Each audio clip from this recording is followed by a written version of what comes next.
Hello everybody. How's everybody doing today? It's in the middle of the day today because later tonight I will go out in the real world and meet some other humans. So that's quite exciting, and that's why I need to. That's why I decided to stream a bit early in the day. Today's Tuesday, which means did I stream yesterday? I don't think I streamed yesterday. That's why I wanted to stream today, to make up for the stream not yesterday, and I didn't want to skip today either because I go out later, so I thought I'd do a midday stream. Also wouldn't be too long. But the next video that we want to look at to build this 8-bit computer is about building an EEPROM programmer with an Arduino. It's an almost 1 hour long video, and yeah, it will just take time in general anyway, so let's have some progress on that. To get started with that, because that will be kind of, I guess, slow. So let me see. The real world, what's that? Yeah, I'm gonna I will find it out. I will report back once I know what's on with that. Yeah. Otherwise, how is everybody doing? I've changed this light here. I don't know if that is noticeable. Probably not. But I'm just waiting for another desk lamp, and then I can have here a light as well. But I don't know if it's useful. We will see. Right. Anything else? No, that's basically it. Alright, okay.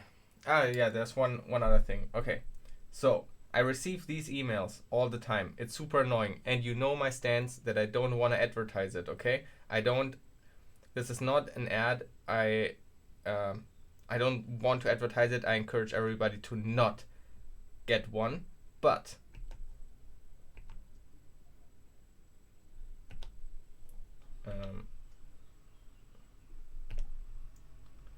so I receive these emails all the time.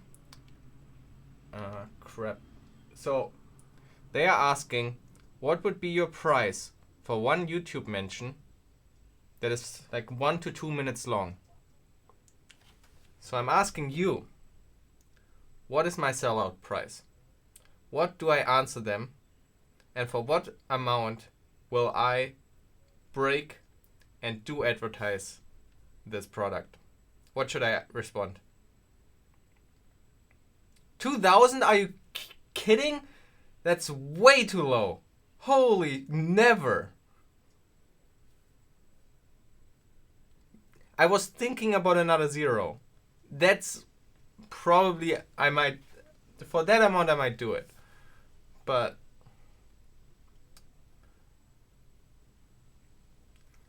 But 2,000 euros is nothing in marketing.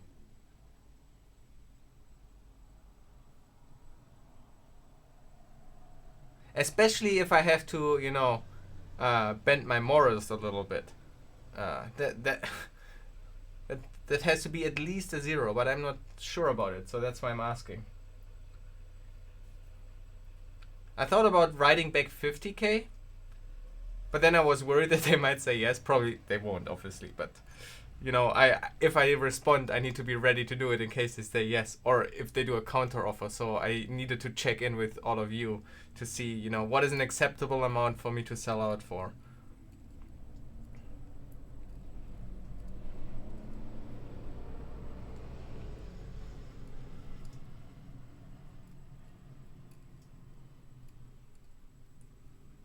Ask how much do they have. Yeah, that could be a way to do it.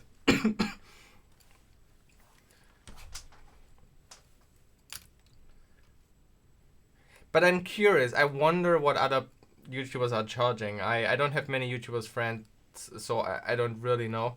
I don't know. At least I don't know anybody, I believe, who has advertised a VPN on YouTube. So I don't know who to ask. But I would be curious what is the typical pay. I think 2k is way too low, but I don't. I mean, it obviously depends on your channel size. But I would be curious.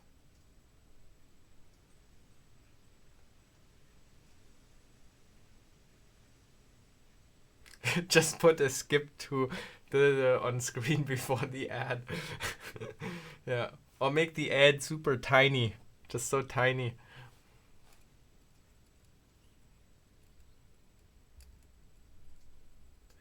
I also thought about,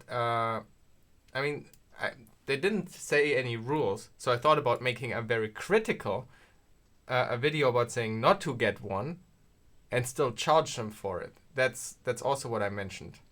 Yeah, you get it. They mention, they don't say it's good, right? Yeah, so I'm thinking about, I've been wondering about that as well.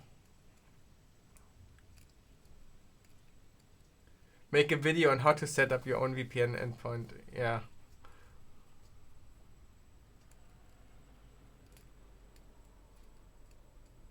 Yeah. I kind of want to see their reaction, so I'm thinking about responding with 50K and see what they say.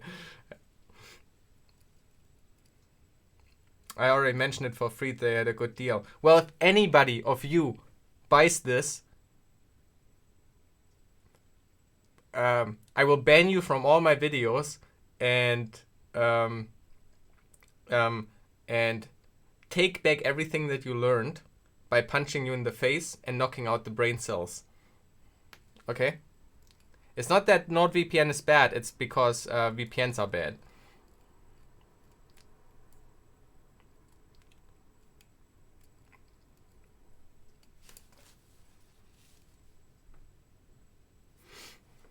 Anyway, okay, enough free advertisement here for a shitty product. Okay. There we go. Okay, yeah. So next, yeah, the thing that we need to head into now.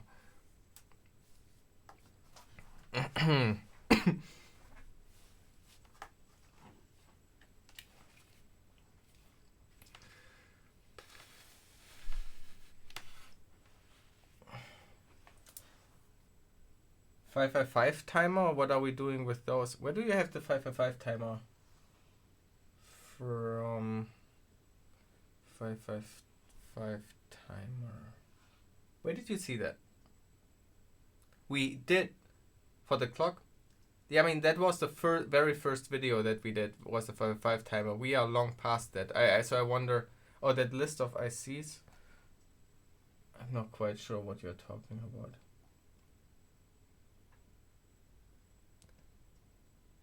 Yeah, but you mean this list here? Ah, okay, maybe you saw it here. Yeah, so oh, will there be another 555 timer for this EEPROM programmer? Why? There is one indeed. Interesting. But we will see why. We will figure out why. But we won't reach this part yet. I believe this is the output register, correct? Before we handle the output register, we are building this Arduino EEPROM programmer. And kind of dreading it. It's a bit long. But yeah.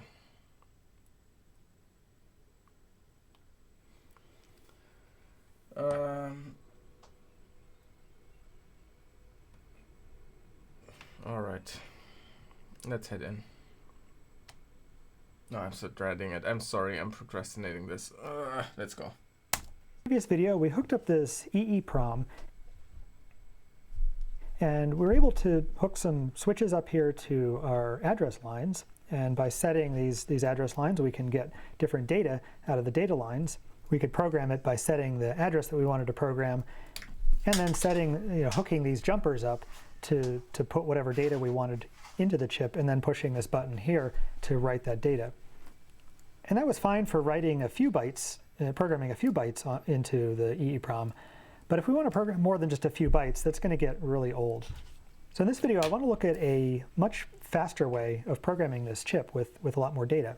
And to do that, we need to find some way of automatically setting all of these address lines and data lines and the write enable and the output enable, all the control lines, all of these different inputs here to this chip. We need to find some way of automatically setting them to the right values and kind of sequencing through all of those values to program the chip.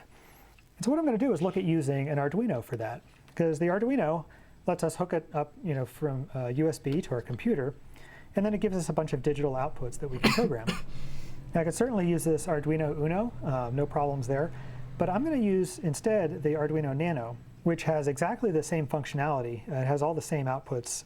It's just in a more compact form factor here, which is really nice because it'll plug right into our breadboard. We can plug the Nano directly into the breadboard here. And then it has a USB port that we can use to plug it into the computer. And once we plug it into the computer, it also powers the board, which is very nice. And the other nice thing is that power is also available here. There's 5 volts and ground. So we can hook that up to the breadboard, and we can actually use the USB, the same USB that's connected to the Arduino, to also provide power to the rest of our breadboard. So now we've got the Arduino plugged in. I'll go ahead and make sure everything's working. So let's get an Arduino.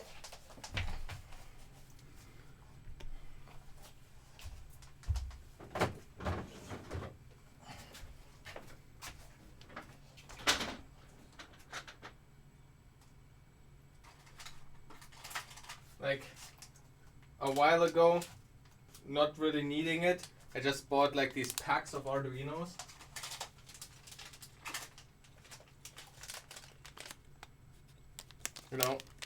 I thought I need them at some point. Absolutely no reason why. By the way, here's the original RHME2 Arduino that I did DCTF with. It looks, unfortunately, one of the pins that we used for the power measurements broke off, and down here you can still see like the removed capacitors, I believe. I'm not sure exactly what I did there. But I just noticed that my Arduinos don't have the legs soldered to it, so we need to do that as well. Okay, so we got that. Yeah. So let's do it. Oh, I need a cable too, I guess.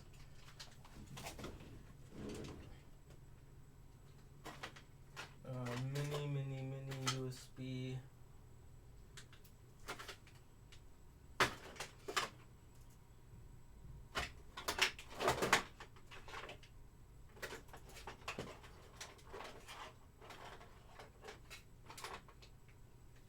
There we go. All right. Soldering video. It's a stream, not a video.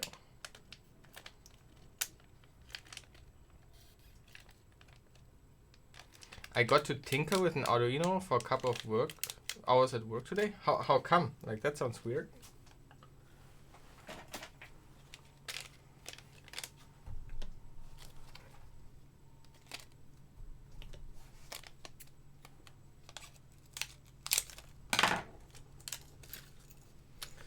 So this is like, I believe it's like an Arduino clone that I got from eBay or so. Not quite sure. I don't remember.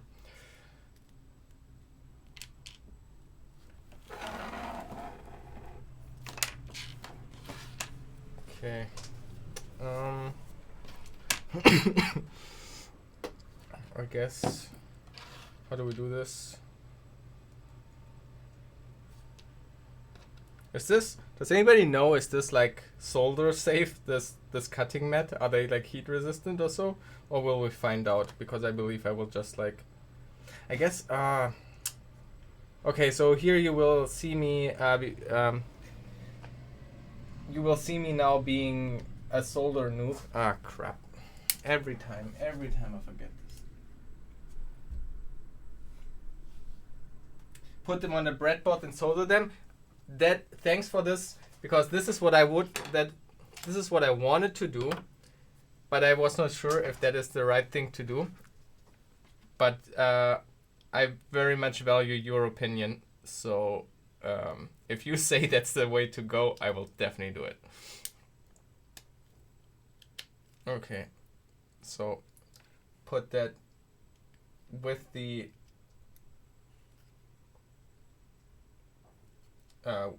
things on the breadboard, and then we can solder it there. And I guess we can also, I guess we don't need serial over there. I guess we can leave that away.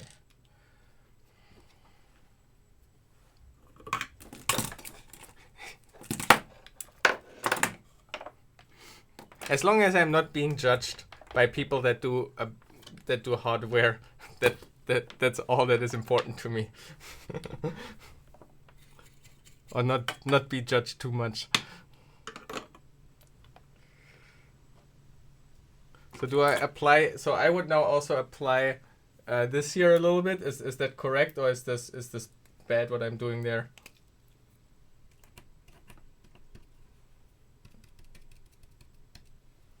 Is that doing something? Oh yeah.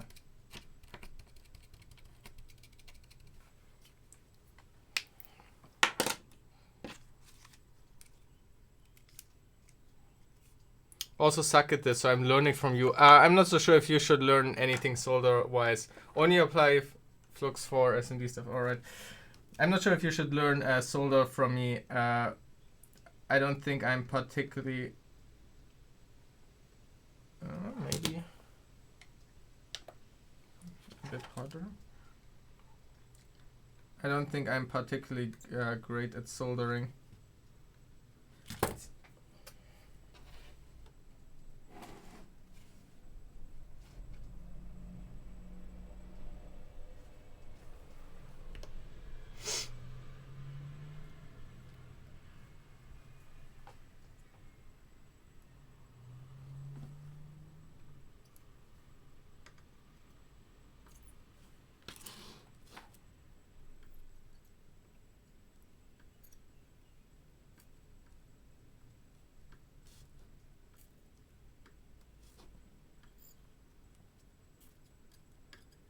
Take a deep breath.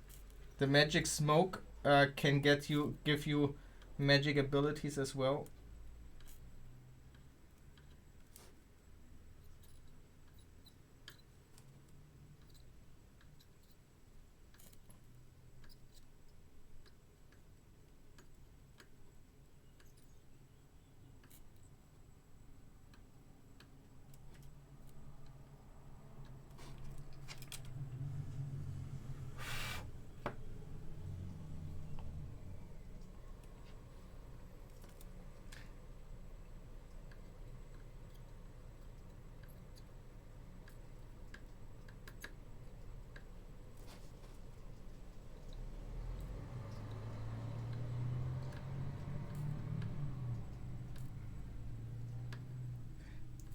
I know the smell is bad, and I don't know how bad it is. Like, I don't know, is it like one-time smell and bad, or is it like continuous exposure over a long time bad?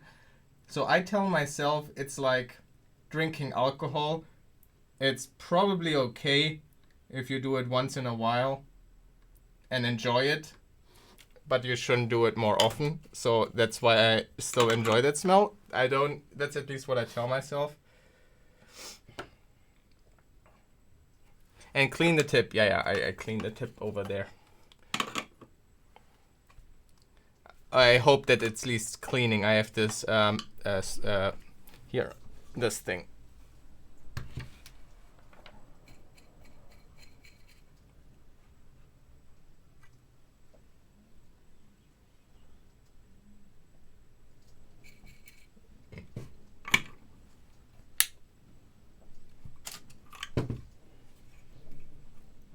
Uh-oh, my camera broke again. What is your problem?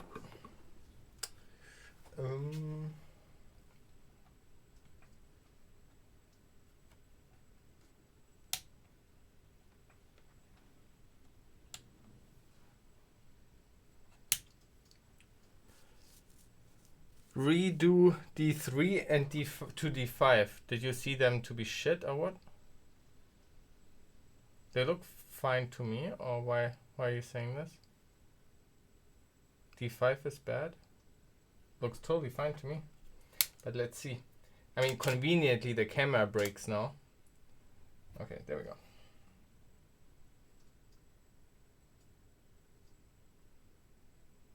So see, D5 looks pretty okay to me, doesn't it?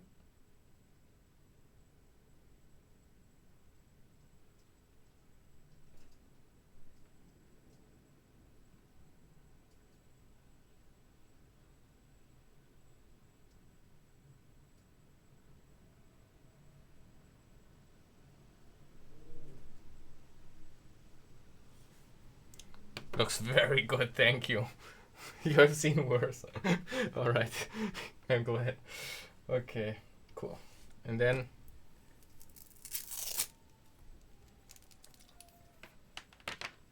crap, we could have put that right on the big breadboard that we want it to be.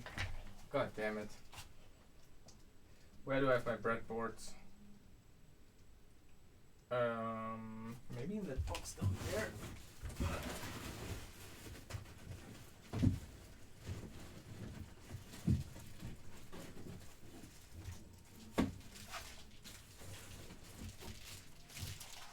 By the way, I found like a electronics life hack that I found. No, it's bullshit. Whatever. Here. So you know that we bought a lot of these breadboards because we need them, and then I realized that there's also this one here, and I realized these are just double, but they are not. They're a little bit cheaper than double the price, but they are essentially really just the same one, just doubled up. It's not even like differently manufactured or anything. Like even on the back, you see that they are actually two individual pieces just stuck together. So if I had from the start just bought a couple of these, I would have saved a little bit of money.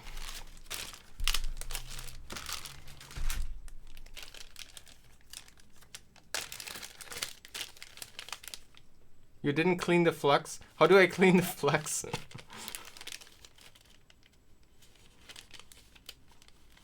How do I do that?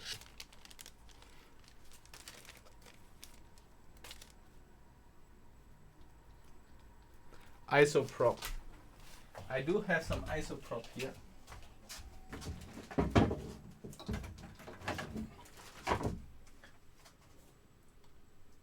Does Spiritus also work?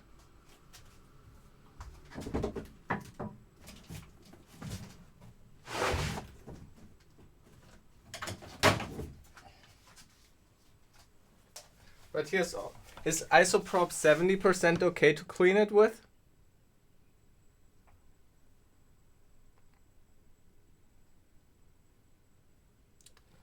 And I need a brush. I believe actually I have some brushes in here.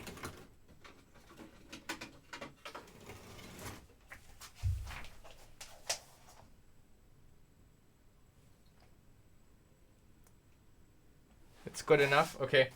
So what's the best strategy to do this? So just pour it over it and then brush.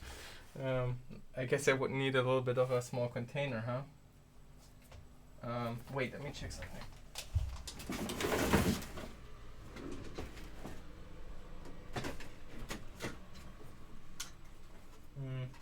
No.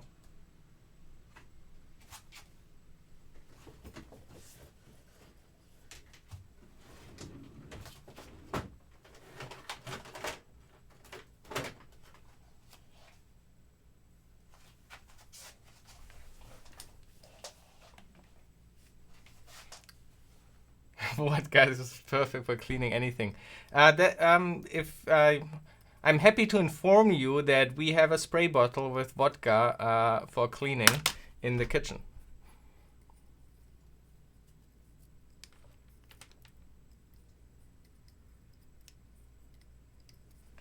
Kitchen paper towels. Oh, damn, I had a paper towel roll here a long time ago, but I lost it.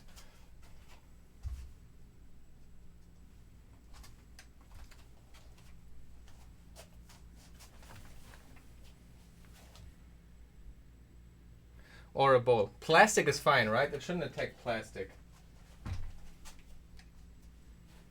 And I take like one of my plastic thingies from my box. I mean, it will evaporate anyway, right? So we can just like brush it over this whole table.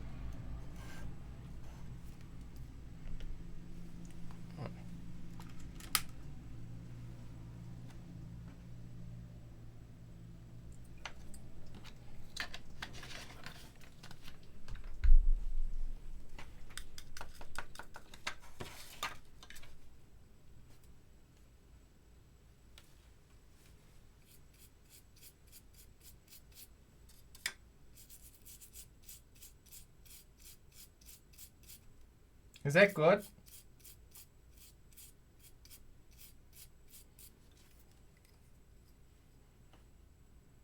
Now everybody come close to the camera. Let's take a sniff together.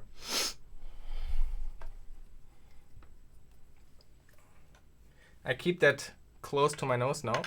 All right, there we go. Brush the mic.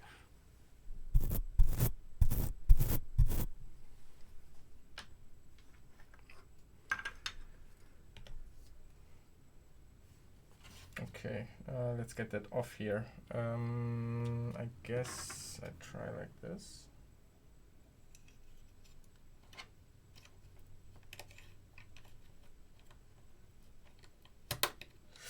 Uh-oh. That went fine. All right. Okay, cool.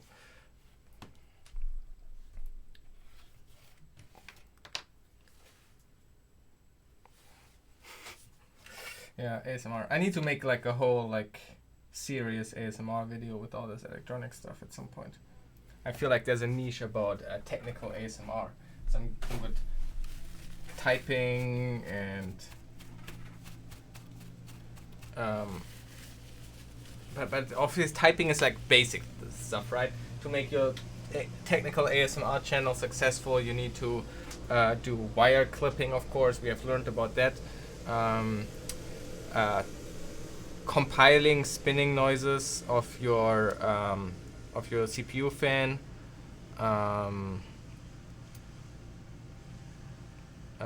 The plugging in of an Ethernet cable, you know, the click. I think that's pretty good one. Yeah, sprinkle some modem sounds in between. Nice. Yeah, HDD writing sounds is also a good one because we get this less and less, so it will have a very nostalgic feeling to it as well. For a lot of people, that probably like gets out a lot of emotions.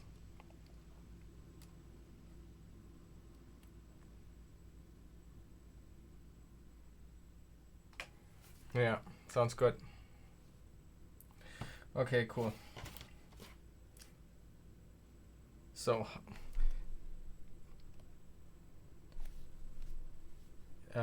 he oriented it this way. All right.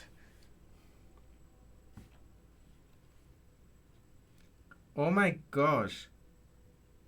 Okay, is this just because the isoprop was not 90% or what's going on there? Let me show you on full screen.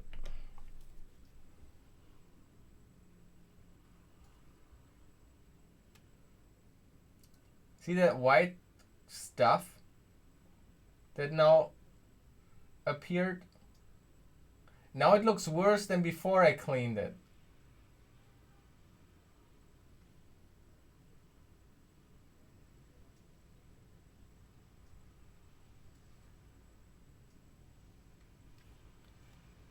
And it feels kind of sticky too.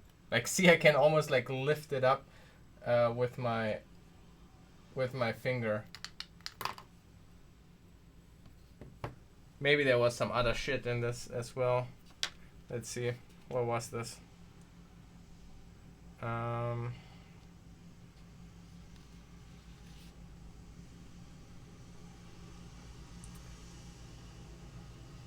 It doesn't say anything else. It seems to just be 70% isoprop. I don't know.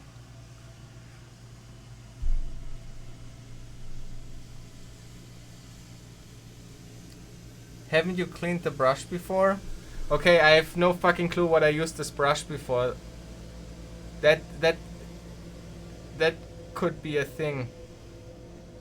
But I don't know, it looks pretty fine.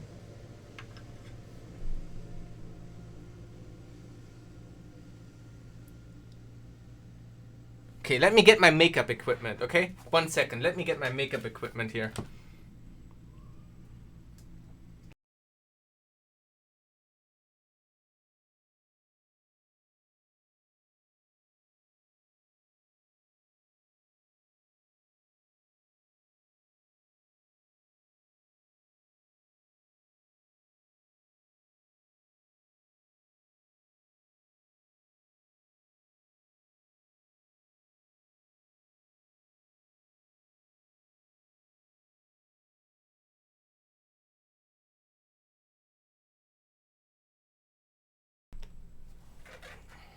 Okay, I got Q-tips. Okay, let's try this again.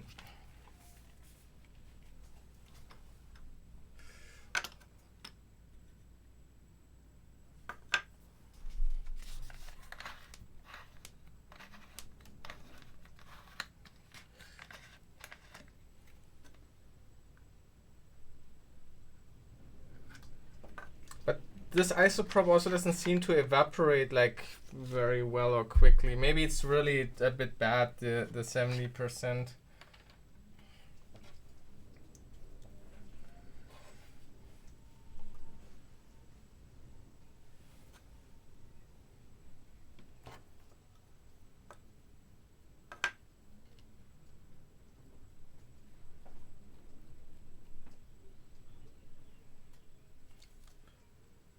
Isn't this satisfying?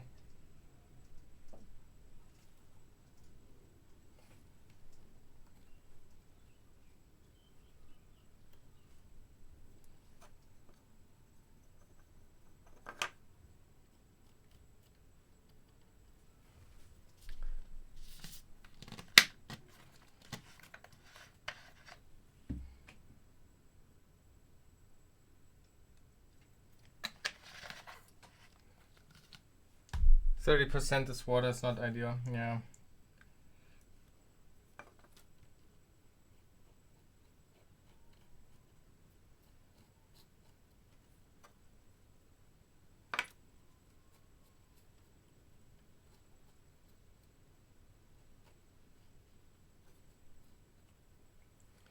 Okay, now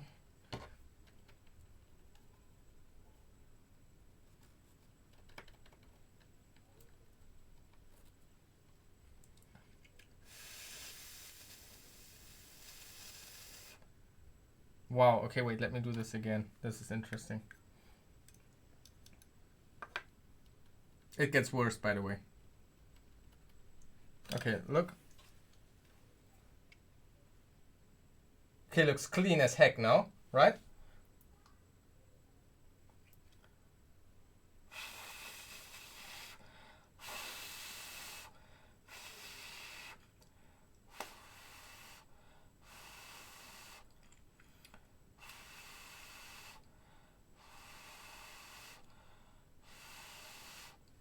Ah, crap.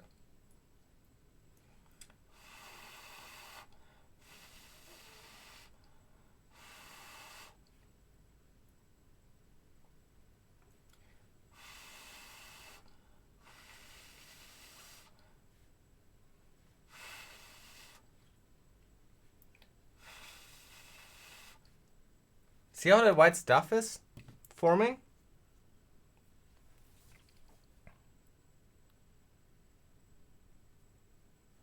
Is it possible to see the web dev videos again? You mean like the VODs of it? Or you mean if I will the stream again? The VODs, I guess I can upload them at some point. I should upload them at some point. And otherwise, yeah, I guess I want to continue at some point with them too. Anyway, and it looks so bad now. It looks so terrible. Look at this. It looks like as if I dug it out of like an archaeologist site.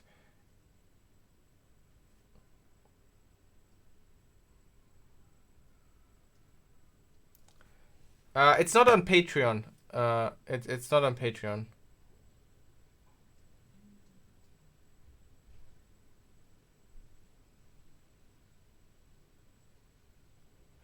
Oh, okay, that stuff in the...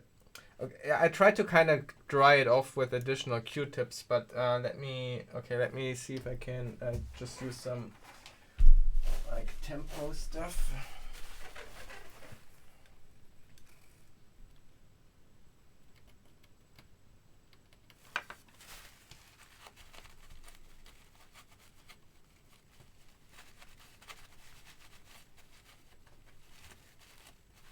Last try, otherwise after that we just continue.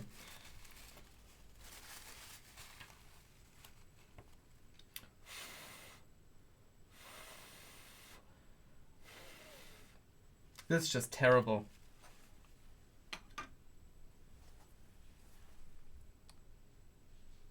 Is ABS plastic a problem with isoprop?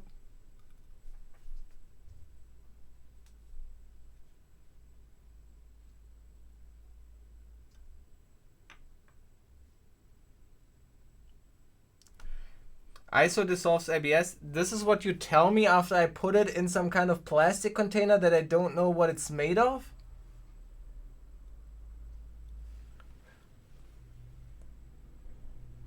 Acetone does. Yeah, okay. Get your, what is it? Carbon molecules right.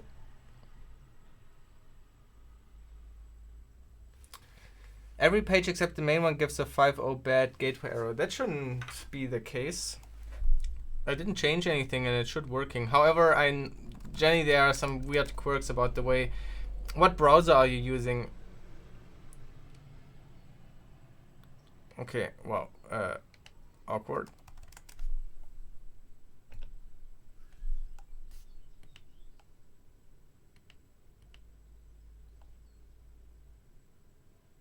Oh, Cloudflare have massive network problems right now. Ah, okay, that explains a lot. All right. You need to access some IDA docs. Okay.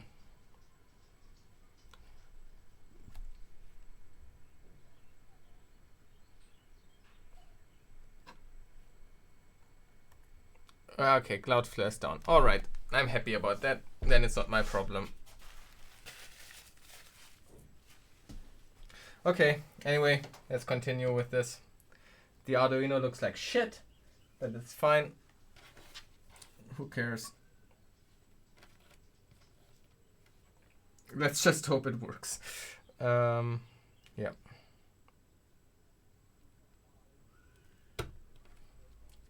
Put that in there.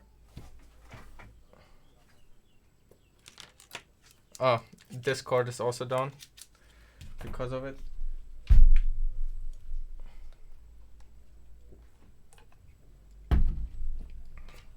Okay, so do we have a USB over there? Yes. All right. Okay, it glows red. Now let me also get the Arduino. What is it? Arduino.cc. Luckily, they don't seem to use Cloudflare. Or are they?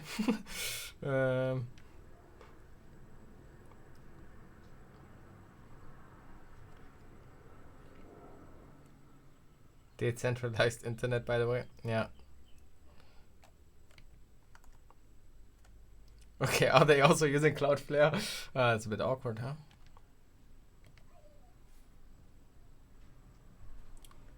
The entire web belongs to Cloudflare. I mean, let's say the Cloudflare routes a lot of the traffic. Amazon hosts most of the content probably, along with Google.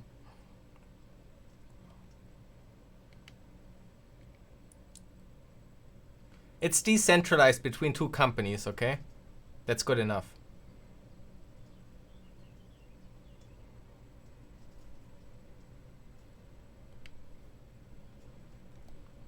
Oh, should we try out the Arduino web editor?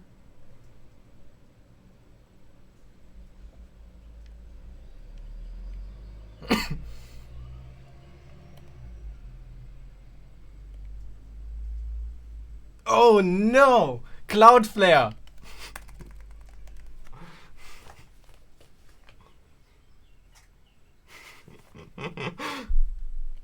God damn it! Let's find a weird sketchy download for this file. Ah, no, it downloaded. It downloaded. You don't see it. It worked. The download here. Here, remove my face in the bottom left there. The download started.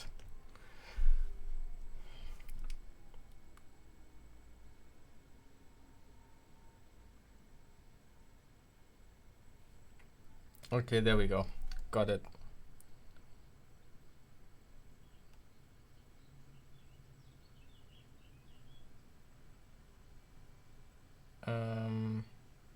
there it is. Wait, what is it doing? Ah, there it is.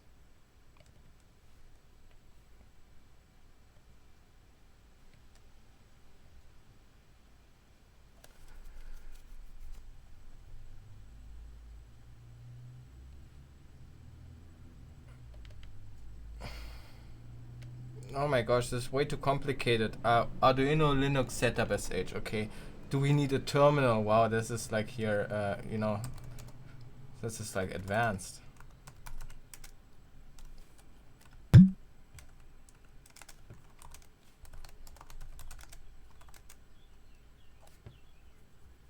Oh, there was a binary in there. I didn't even notice. Okay, does this just work? Pick Java tools options.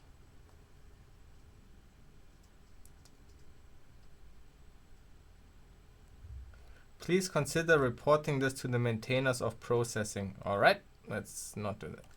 Okay, there we go. Let's do a quick test. File examples, basics, blink. Let's see if the Arduino is recognized. Arduino Nano. Port. Okay, let's see if that works. Nope. Permission denied. Great. Do I need to use sudo for this thing to...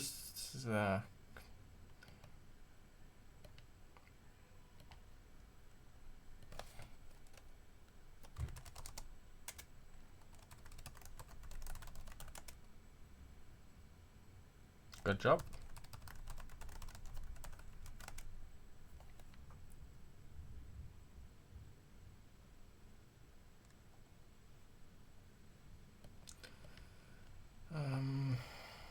Examples, basics, blink.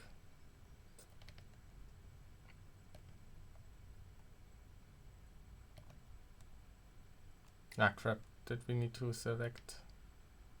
It has the wrong one selected. No. It's kind of breaking right now down there. Programmer not responding. Can I stop this somehow? Oh no. Okay, wait, no. Okay, alright. Nano selected, port is selected. Wait, get board info. Unknown board. Okay. Verify. Done compiling. Upload. Uh-oh. Problem uploading to board. Cool. That's not how I imagined this to go. Okay, wait. It does get some information from the chip, I guess, if it recognizes the maximum bytes, or is this just because it knows it's a nano?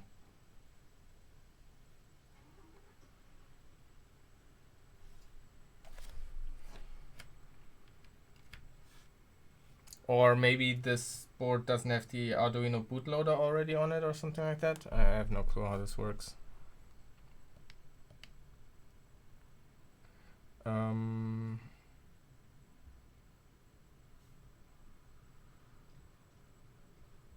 Make sure to hit the reset button. Is that the reset button? I completely forgot.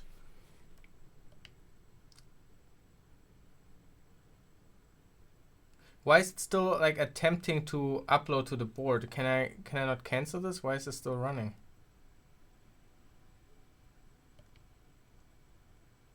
It's like at attempt 5 of 10.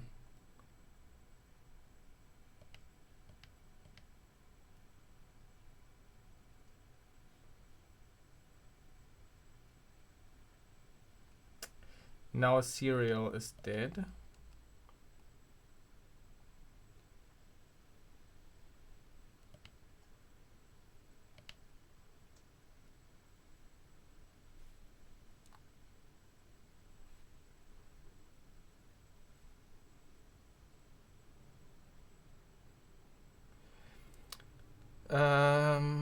Sorry, wait.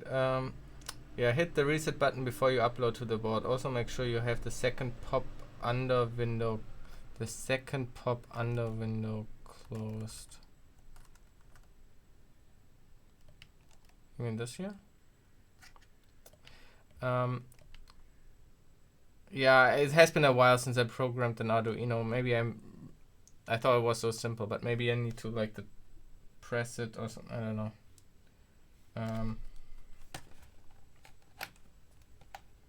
Okay, let's do this again. Okay, so I plug it in. All right. Then I select here the port. I mean, this thing is still like running. Okay. So now we select the port. It's an Arduino. It is an Arduino Nano, right? And that's the correct chip as well.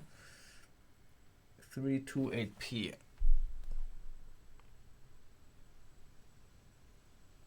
Sometimes the program will ask you to save the file, and that will result.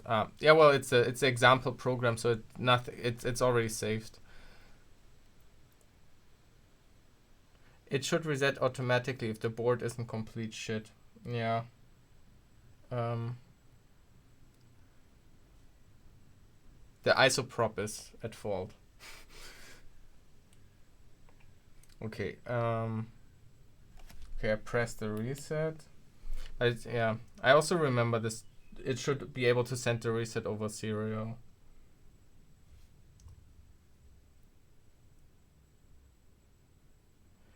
Okay, wait. Let me quickly just sanity check. Where did I put the other ones?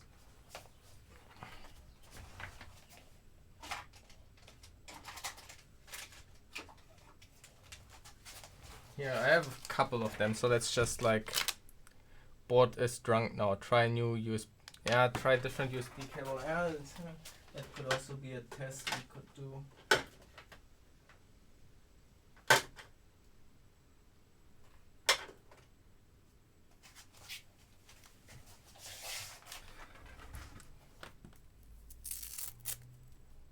But it did come up as a USB serial. So that would mean the USB cable was able to communicate with the chip, no?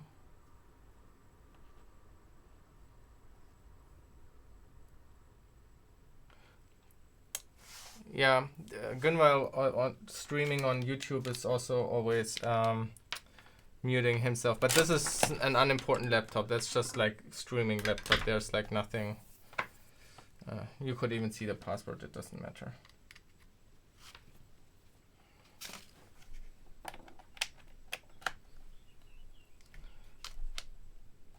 Yeah, and let's try a different.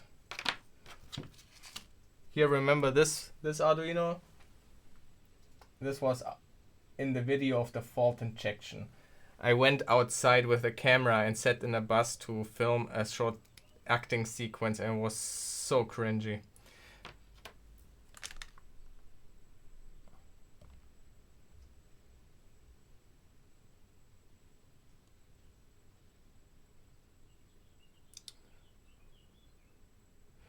Bootloader could be missing. Yeah, and yeah, these were these Chinese, I don't know, they just bought from eBay.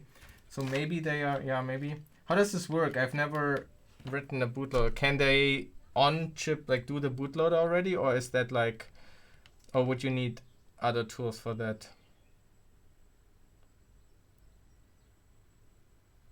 Do I need another Arduino to use as an ISP? Yeah, I need an external ISP.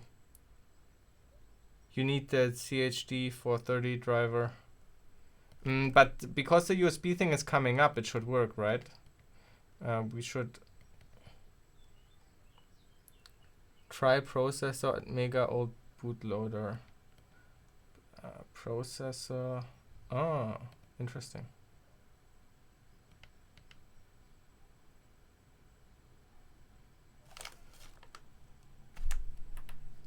Okay, so port.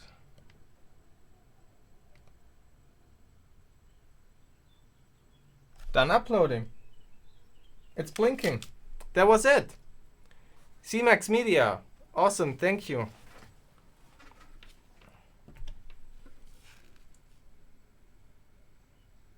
It blinks.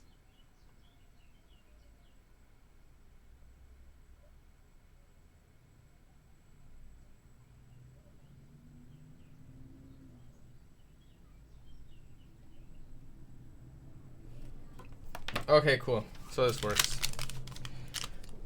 Thank you. Oh my gosh. Yeah. Arduinos.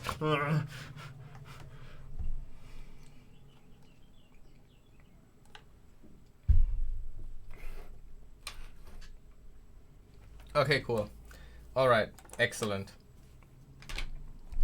I guess we can continue watching this video. Oh wow, I still have this window open.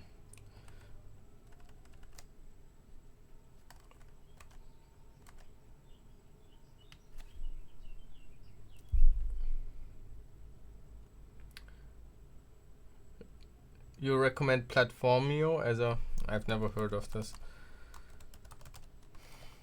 But it's not so much that I really care about it, because we just literally copy and paste probably the code from Ben Eater. It's not like we develop in it. I want to see screenshots. Oh cool, it has like built-in debugger and stuff. By the way, can you remote debug an Arduino, or would you then need like some... Probably not, right? You would need to directly hook up to the Atmega, right?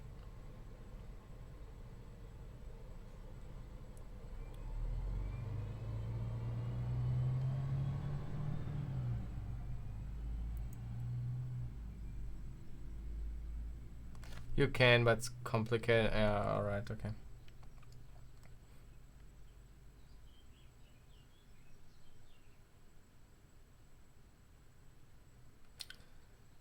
That's kind of cool that it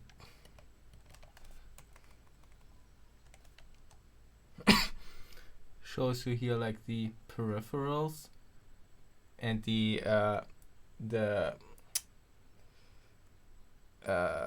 addresses of these peripherals and things like that. That's pretty cool for that particular chip with maybe that particular bootloader, so I don't know. Fancy. STM32. Yeah. Just switch to an ARM. Ditch that 8-bit crap. Hey. Yeah, we are just building an 8-bit computer here. Don't insult the 8-bit world, okay?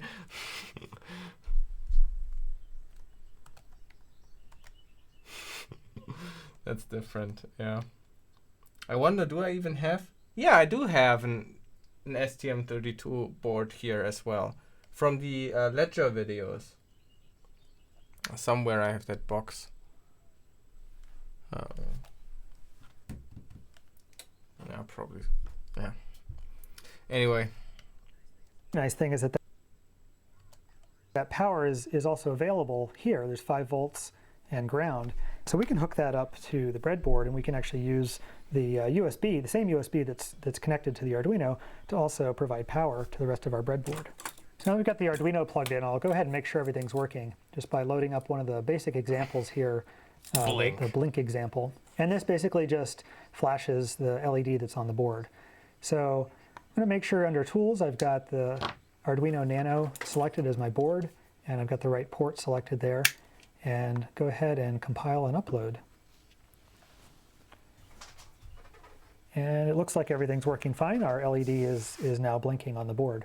So how is this going to work? Well, if we look at the datasheet for the 28C16, the EEPROM that we were looking at in the last video, you can see we've got our address pins. So we've got address 0 through 10. So there's 11 address pins.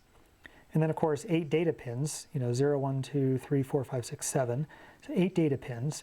And then we also need our output enable. We need to be able to set that. And then we need to pulse our write enable pin from high to low.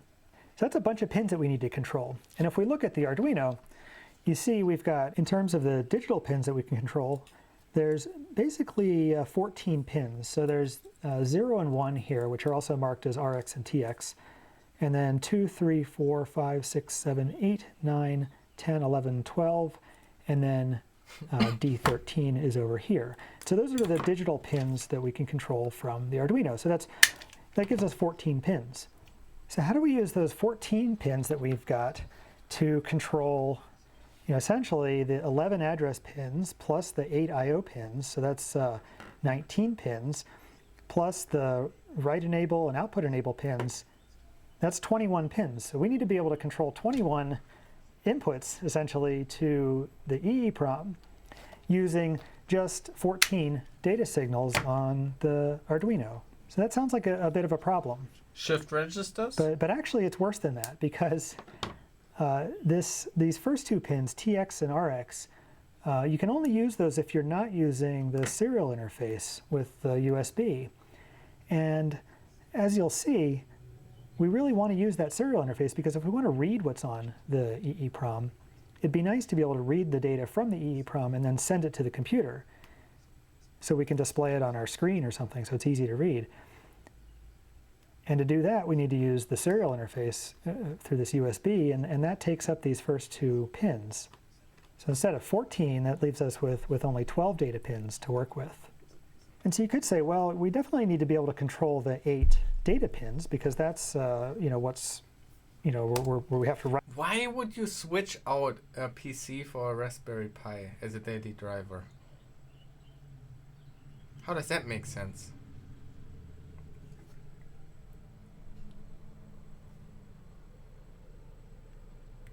In your opinion, a Raspberry Pi is totally fake? What does that mean? You have a YouTube video link there. Tests and weaknesses.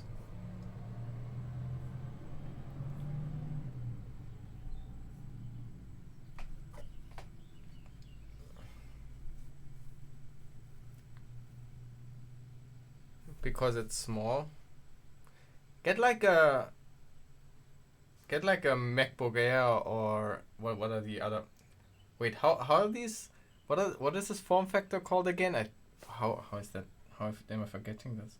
They kind of fell out of style too, right? You don't really hear or see them anymore. Ultrabooks. Thank you. Ultrabooks.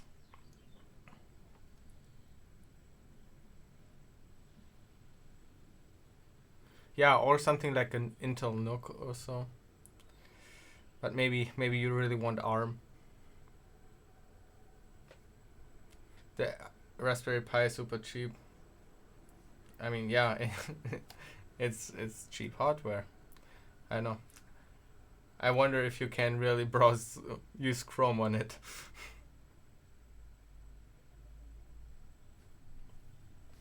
At 10 minutes of that video, is he playing a video or watching YouTube on it? Ah, yeah, okay. Yeah. Yeah, or a smartphone. A smartphone is also super small and can probably do a lot more. Or even an iPad or so. I mean, it depends on all the stuff you want to do, but...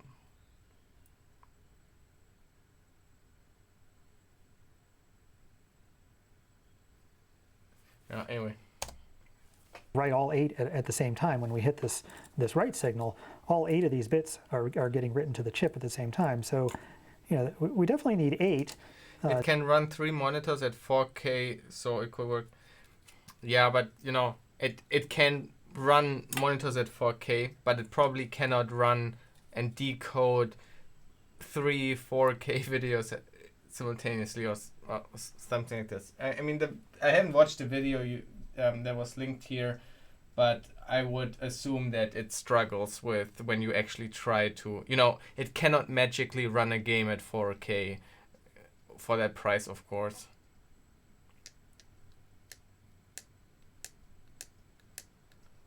Yeah.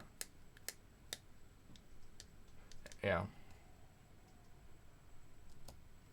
Data signals, but we've only got 12 here, so if we use 8 of them for our data signal going into the chip, then that only leaves us with 4 additional lines. Fortunately, there is a solution here. There is a way to use only a couple pins on the Arduino to control a whole bunch of signals.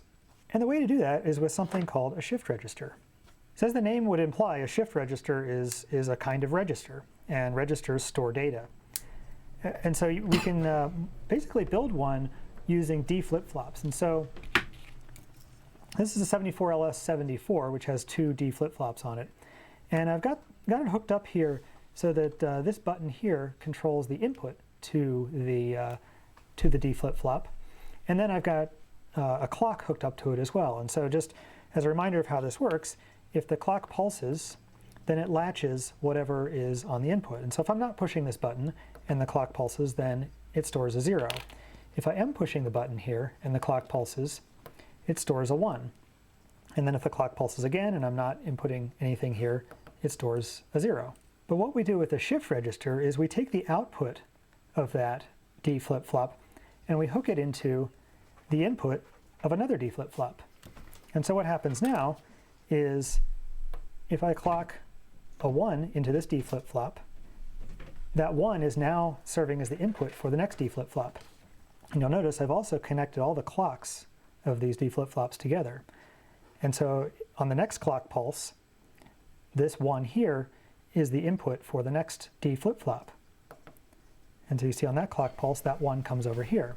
And I can hook that to another D flip-flop. And on the next clock pulse, it moves over there. And I can have that hooked up to another D flip-flop. And I can put a 1 in over here on the first one. And you see that 1 goes here, but also this 1 moves to the next D flip-flop. And we can extend this for as many stages as we want. And so from this stage, it can go here and here and here and here. So I've got 8 stages essentially hooked up here, but you could have arbitrarily many stages as you want hooked up here. And every clock, everything just moves down one stage. And so you can put whatever data you want into this thing by just controlling the one input here and the clock. So I can put whatever value I want in here. So if I want to put 10, 10, 10, 10 into this shift register, I just need to clock in those bits. So I can clock in a 1, and then a 0, 1, 0, 1, 0, 1, 0. And now my outputs collectively show that 10, 10, 10, 10. And I was able to get that data into these 8 outputs just using really 2 inputs, the single input and then the clock. And so because a shift register has just a single input, but as many outputs as you want, it's very useful in a case where, like an Arduino, where we have a limited number of output pins and we need more. And so that's why shift registers are actually very common in Arduino projects. And one of the most common shift registers that's used is the 74HC595. And it's an 8-bit shift register, serial input. And this is kind of the block diagram here. And so it has this 8-stage shift register, which is what we just built here. And so it has I think DS is the data serial input. And then it has the shift clock pulse. And so that's basically our data in and our clock pulse. And then this MR is a master reset, so that just resets the whole thing. But really, it's just these 2 inputs that control all 8 of those bits. So I've got what do you mean with breadboard bridges? You have these here, these things here. These are jumper wires that you can plug into the breadboard. And the cables that he's using there, that's a hard thing. Your name makes me sounds like you are from Germany. It's really difficult. I couldn't find them in Germany yet, really. They are solid core or one-stranded,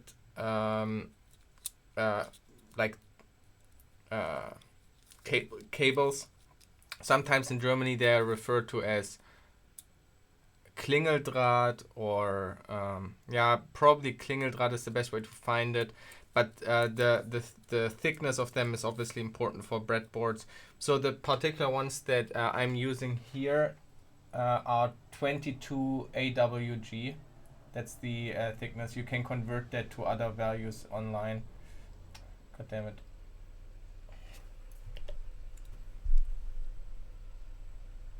That was the wrong button. 22 AWG. But I imported them from the US, from Mauser. They are not that expensive. Like the whole pack is like 15 euros or so with different colors. I really like those. Those are just perfect for breadboard projects. And I cannot comprehend why they are not prominently sold by German stores. Maybe I'm just stupid and we haven't found them yet, but we tried. I couldn't really find a good alternative yet.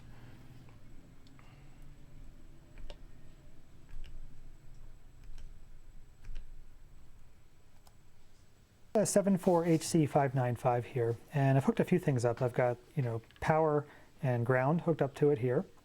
And then the outputs, there's 8 outputs. Those are hooked up to these LEDs, and so that's these 8 blue wires that come over to these LEDs and then through the LEDs to ground. And the 74HC595 doesn't have any kind of current limiting on the outputs, so we need to make sure we have current limiting resistors there so we don't push too much current through our LEDs. I've also got pin 10 here tied to 5 volts, and that's that master reset. So just by tying that to 5 volts, it's going to not reset. And then pin 13 here is an output enable, and so I've tied that to ground. It's an active low, so that just enables our outputs. So then beyond that, we've got these 2 inputs. We've got our data, our input here is the green wire, and then we've got our clock. And so this should work very similarly to the shift register that we already built. In fact, we can hook it up to the same inputs. So I'm going to hook the clock to the same clock as the shift register that we built before. And I'm going to hook the input, the serial data input, into that same button there. And I'll hook up power as well. And so now whatever we clock in here should also get clocked in here, because this chip should behave the same way as this 8-stage shift register here. So let me clock a few bits in here.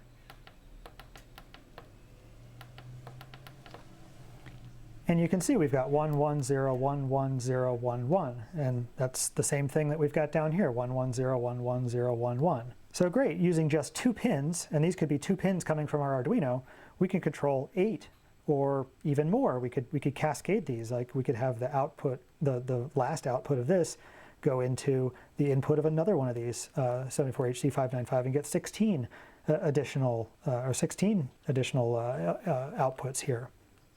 So this is perfect. But there is one other part of the 74HC595 that is important to understand, and that is that there is this 8-bit storage register. And so there's this pin 12, which is the storage register clock pulse. And what that does is it sort of serves as a register between the shift register and the output. So what we've been seeing is that with each clock pulse, the data shifts in, and we see it, we see it shift. As the clock pulses come, the data shifts along like that. But pin 12, what pin 12 lets us do is if we tie pin 12 low, like that, then we can shift data in here, and it will just stay in the shift register. It won't actually go to the output until we tell it to. And that can be very nice, because we can put some data in here. So there's some data, and you see that data is, that data is getting shifted into the 74HC595, even though we don't see it on the output. It's in here.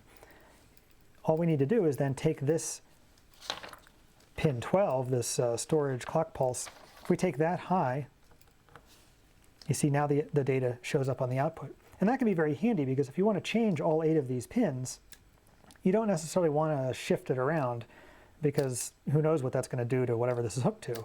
You want to be able to set whatever you want on all 8 of them simultaneously. So let's say we want to turn all of these off.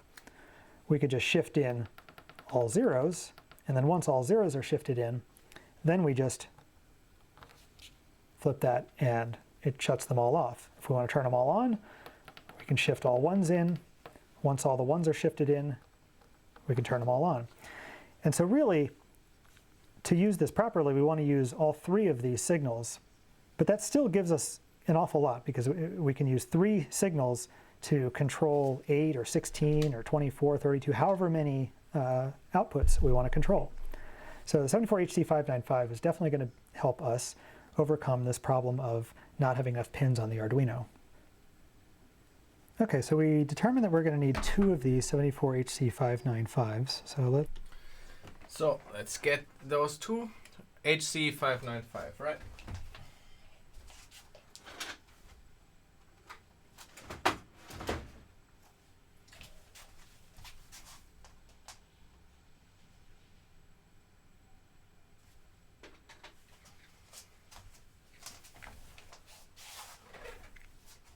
HC595. There we go.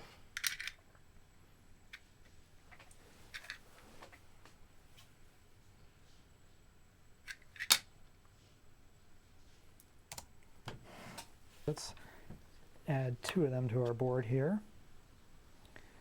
And we'll hook up power and ground to both of these. We can also tie pin 10, which is that master reset. We can just tie that high because we're not going to be using that. And then we can also tie pin 13, which is the output enable. We can tie that low because we always want the output to be enabled. Now coming from our Arduino, we're going to have our serial data, our shift register clock, and our storage register clock. So those 3 pins, 14, 11, and 12. And so pin 14 is our serial data, and that's going to be D2 on our Arduino. So D2 is going to go to pin 14. Then D3 is going to go to pin 11, which is the shift register clock pulse. And then D3 on the Arduino is going to go over here to pin 12, which is the storage register clock pulse. So with these 3 signals, we can push data into the shift register and control the 8 outputs, which are these pins over on this side, and I think 1 over here.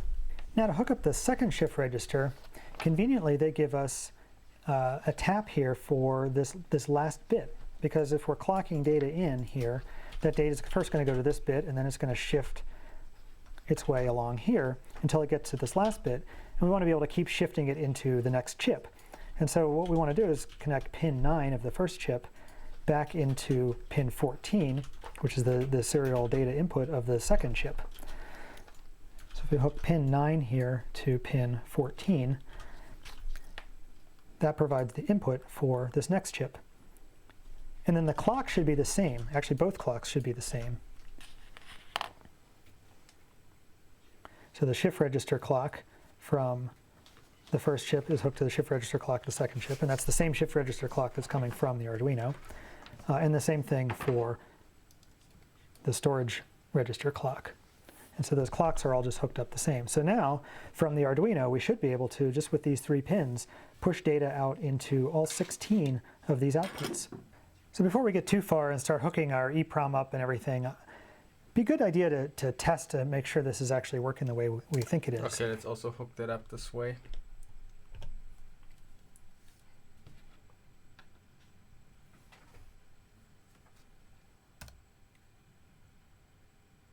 There we go.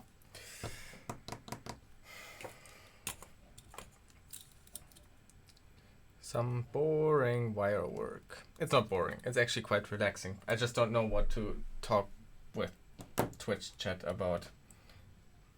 Like, it's super kind of relaxing for me.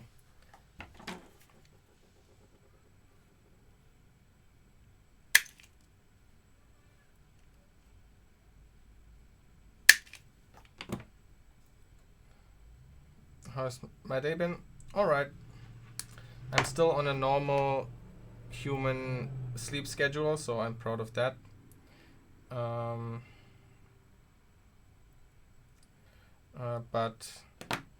But I'm not doing the important work that I should be doing. That's kind of making me feel a little bit bad.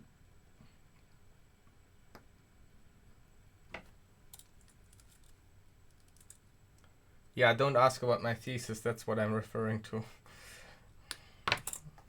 Why did I start streaming again? Can somebody explain that to me?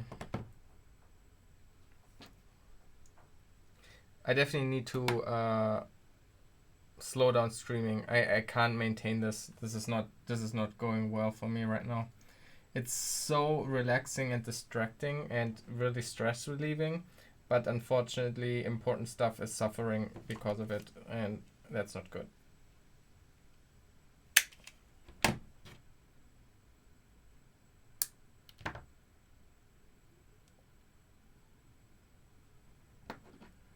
Are you a beginner or pro? I'm very much an amateur when it comes to electronics. I've used the shift register before, but like, I mean, I understand what he's building there, but that's about it.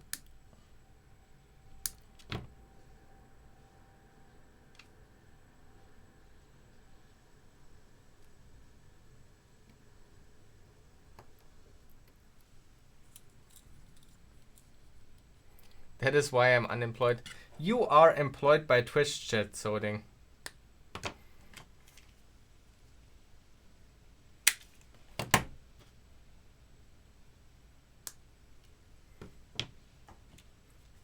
Oh wait, maybe not employed. You live the Twitch communist life.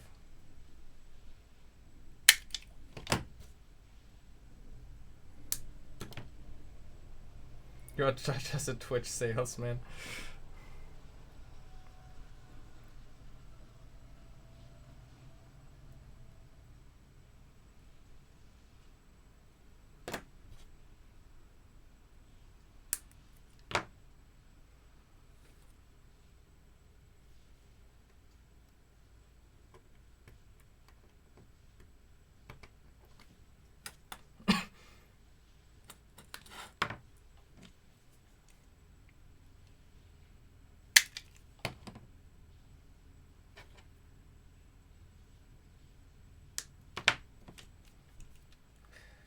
I can't wait until the end of October, because at the end of October either I will have handed in my thesis or I will drop out and fail my thesis.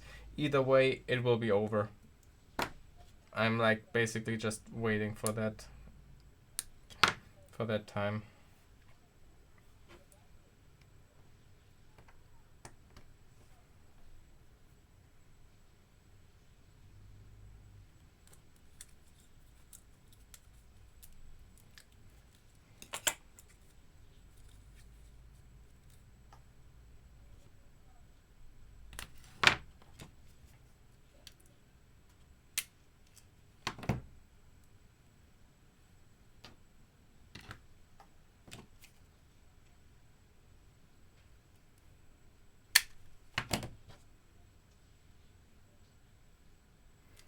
There's a motivational problem until there's a time problem. Yeah, for sure. I need time pressure or I can't get stuff like that done. So I know it will work. I mean, the good thing is that all of the stress and work that I have is all self-imposed. I don't need to stream. I don't need to do YouTube videos. I don't need to take on freelance projects. I don't need to shower. I don't need to show up to any job in an office 8 hours a day or so. So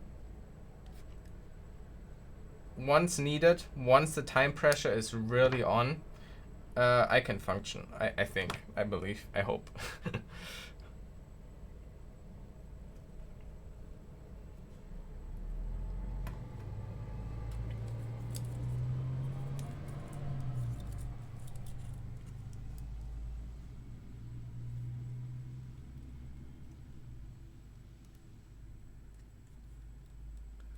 No, nothing from YouTube. I separate my freelance work very heavily from my YouTube. There's almost zero thing. Obviously, like I mean, maybe there was like one or two things that kind of came through YouTube, but generally, it's very heavily separated. I don't advertise it at all. Nothing. There are enough projects, freelance projects, that I don't need to advertise it on YouTube. So.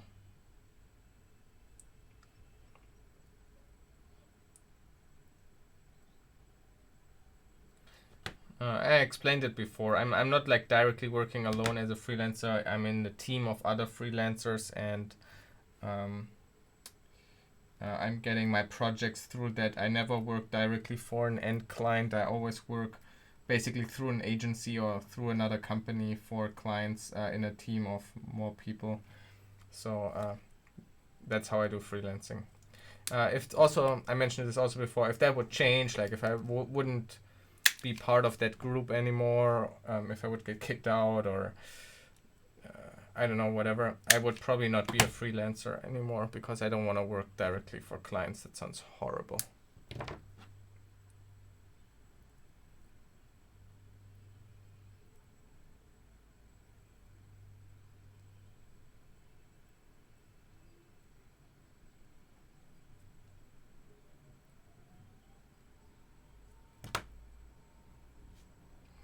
working directly for clients is really not horrible. I understand that there are people that don't think it's horrible, but I don't want to talk to people. And being a freelancer, really fully complete freelancer for yourself and constantly dealing with clients means a lot of communication with other people and dealing all the organization and business side that I don't want to deal with. I want to sit in my room and do technical stuff. And so as long as I can do that kind of work in that way, I will do it. And if I hadn't had that, working through companies that I just joined basically for projects, then I would, then the overhead of organization and dealing with clients would be larger. And so my work would shift and increase more of this organizational communication stuff that I don't want as a job. And so at this point, I would prefer to, I don't know, do some kind of sysadmin or programming or something like that.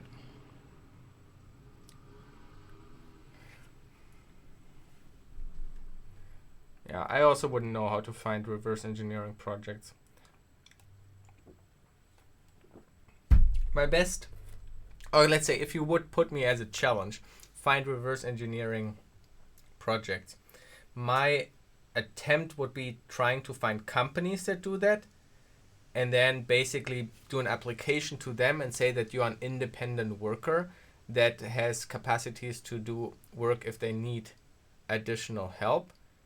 And then hopefully you find like 1 or 2 or 3 companies that occasionally just have work where they need a little bit of additional help to join their team. That's kind of what I would maybe try to do. I have no clue if that works. I've never done that.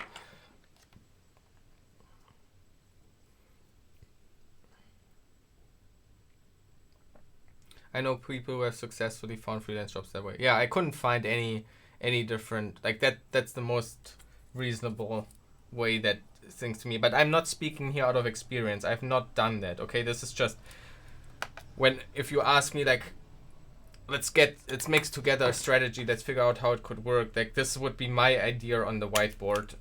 This is not me telling you that this works or this is my experience or anything like that. That's what I would attempt if that's what I would want to do.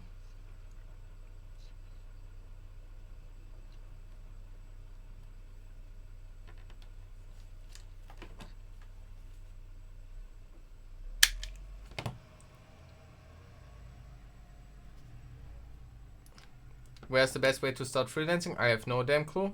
I never wanted to be a freelancer. I mentioned it many times before. I never wanted to be a freelancer. And like I said, if my way of working would fall away, I would probably also not be a freelancer anymore. And I would go back or would go into employment. Or full-time YouTuber. I didn't look for it. I was still in university. A guy I knew, basically a friend of mine, recommended me to somebody who was kind of looking for people to build a team of other freelancers. So not looking for employment, but looking for independent freelancers, basically. Recommended me, and I slipped into that. I never planned for it. I never thought I would become a freelancer. I was on a normal path of getting employment, and that just happened. And so I just, when that opportunity arose and I had that chance, I just took it.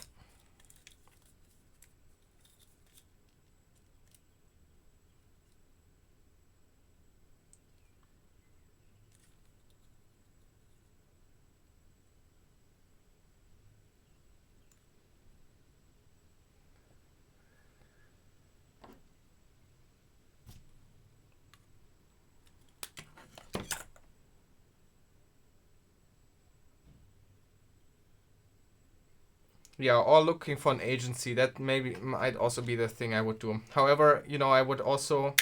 So, for example, a lot of freelance jobs, especially in IT, are also that you are going on-site on long-term projects.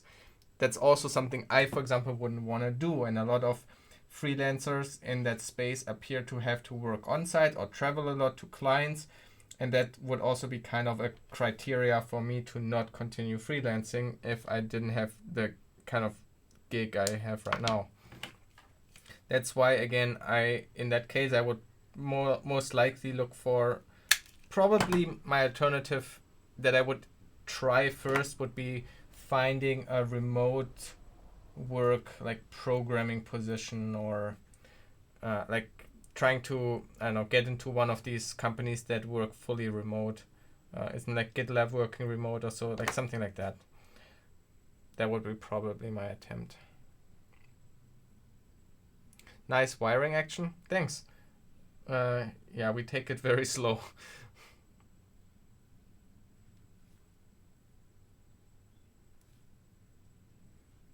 Is it your first time that you see this? Because look what we have here. If you are impressed by that little bit of wiring there, look at this. Oh, come on.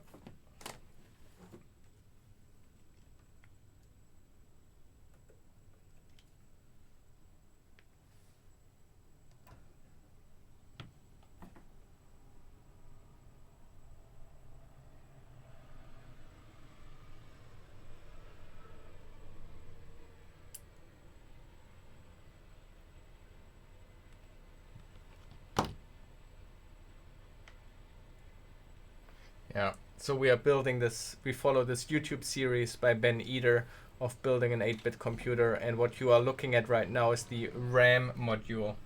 There's a bit more stuff over there as well. Those are registers over there.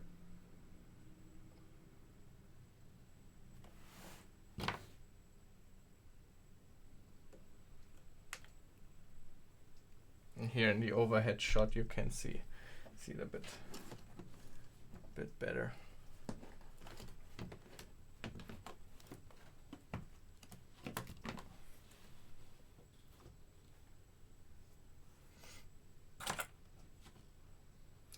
Uh-oh, I lost the black.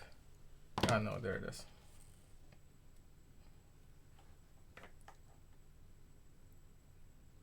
Looks like pipes. I think it looks like highways. It looks like data highways.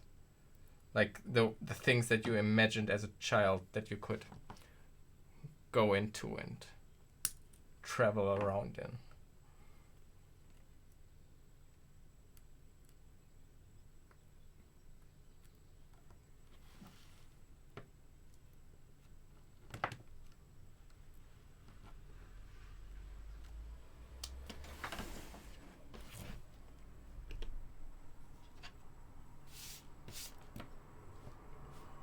Okay, cool.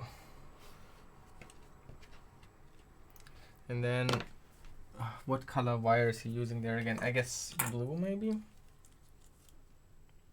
Data highways like in Tron, exactly. It's an information highway. Have you understood all the things you're creating? Yeah, I understood what we created here. That's pretty understandable if you follow the video series by Ben Eder, and so it's super straightforward. It looks complicated as a whole, but each individual piece is very simple and makes totally sense.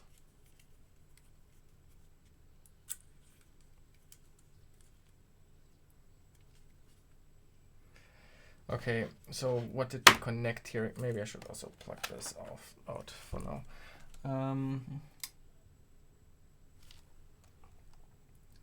We connect.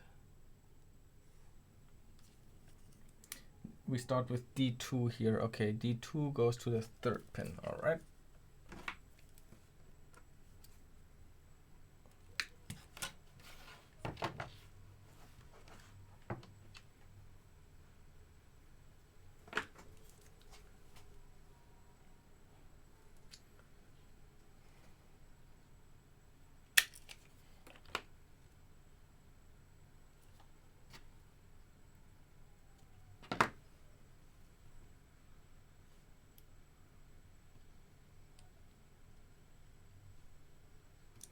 D2 goes to the third pin, so here.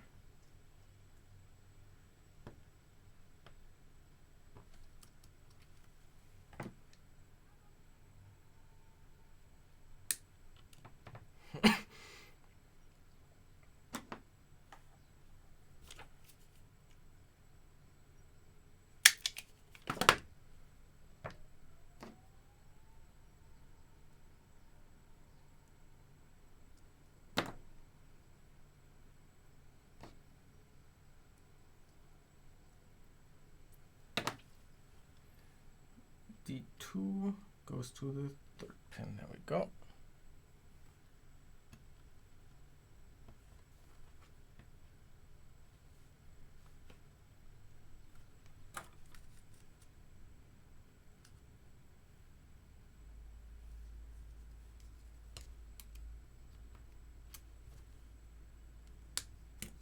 How often do you stream? I have been streaming almost daily at various different times, usually a bit later than what I streamed today, but I need to slow down a bit. So the problem is that I have too much fun with the project right now, so I want to stream every day, but I shouldn't. So my inner struggle right now is that that I should stream less, and I try to stream less, but I give into my emotions and stream again. So basically, if you see me daily stream, I'm failing, and if you don't see me stream, I'm succeeding.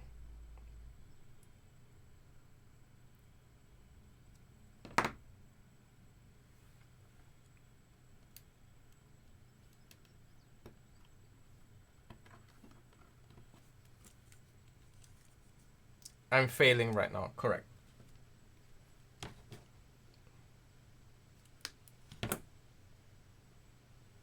Oh, wires. Wait, that is wrong. That is the old state.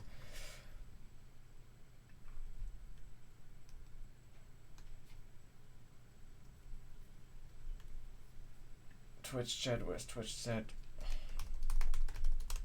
So we are at, but we still made a good progress. 1, 2, 3, 4, 5, 6, 7, 8, 9, 10, 11, 12, 13, 14.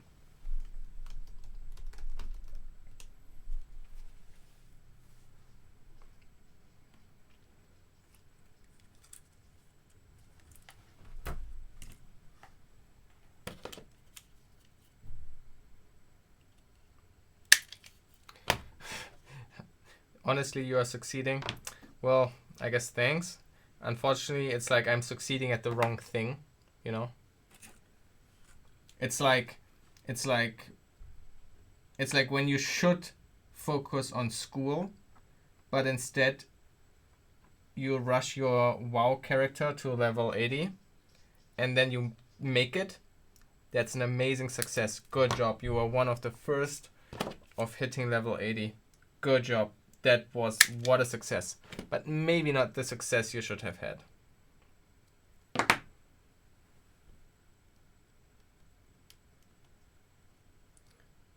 I'm a massive idiot. What the heck am I doing? This is completely wrong. I was just blindly connecting your pins that don't make any sense. Wait, D3 has to be connected to all the way down there. Oh, crap.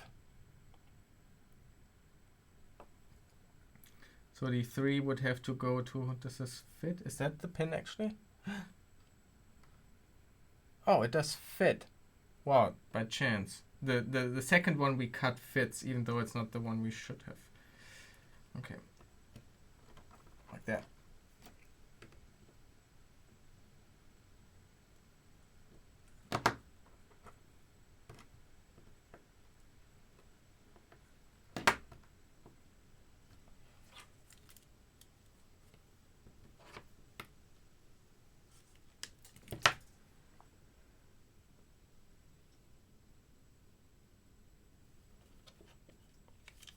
Can't you just write the thesis about this PC? No, that's first of all, a master thesis should have some academic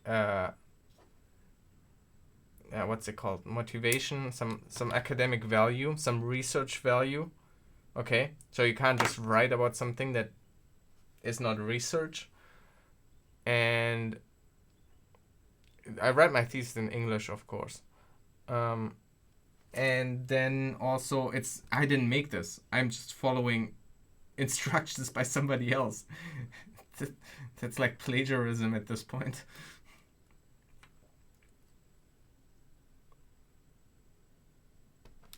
And this one goes to here.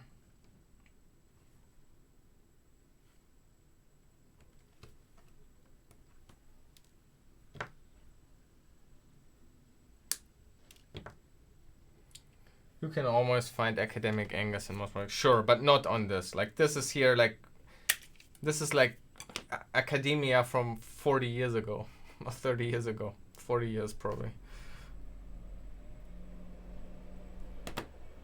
This might, maybe you could make this work as a bachelor project, as the bachelor thesis if you extend it also a little bit. If you add a bit more complexity to this, and then I could maybe see that maybe you could get that through as a bachelor thesis, but never as a master.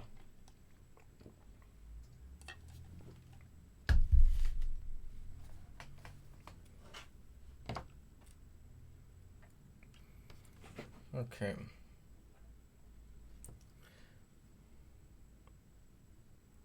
You need a second bachelor thesis? Why do you need a second one? Did you fail the first one?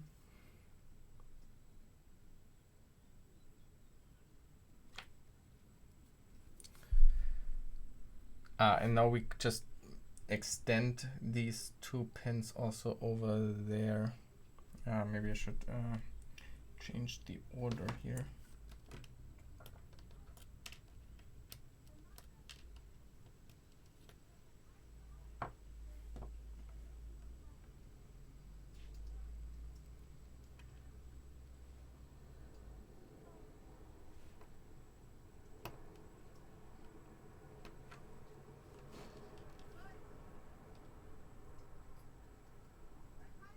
Why do you need two bachelor theses? Do you study like two subjects at the same time, or what's going on?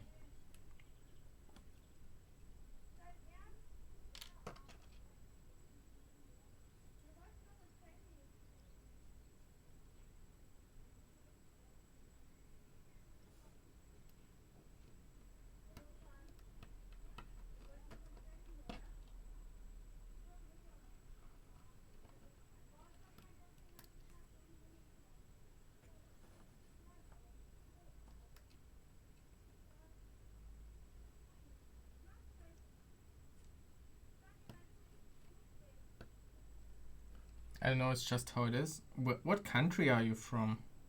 Where are you studying?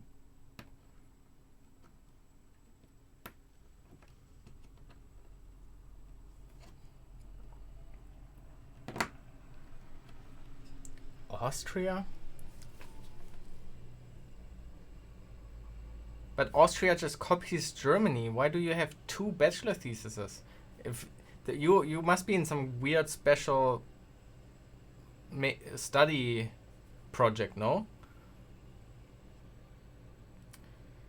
Just quick, but might be a stupid question. Why are you under just chatting and not science and technology? Because we are mostly chatting and don't do much about science and technology.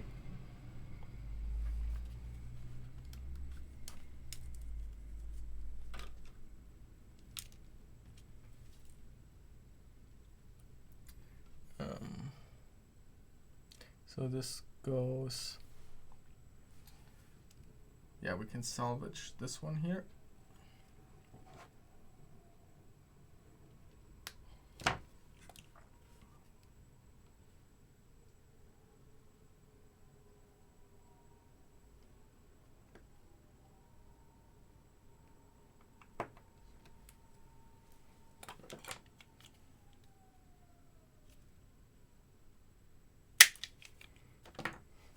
But I have foreplay. I also haven't streamed for a long time, like basically almost 3 weeks now, I think, roughly. So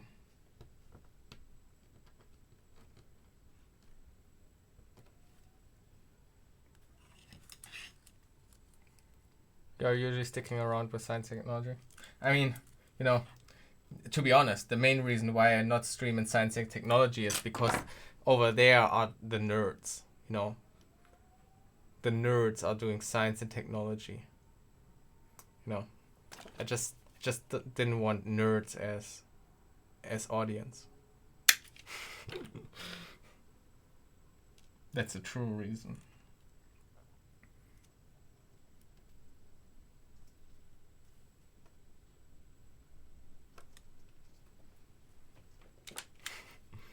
This is a nerd-free zone here. See, wait, somewhere I even have I have cool sunglasses here.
And then we need another wire over here, just a short one.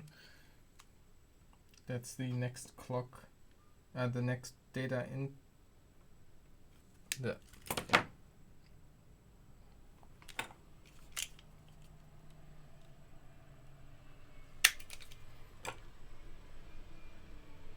Heading out, building the rest of. Good luck building the rest. Thanks. Yeah, maybe see you another time. Bye bye.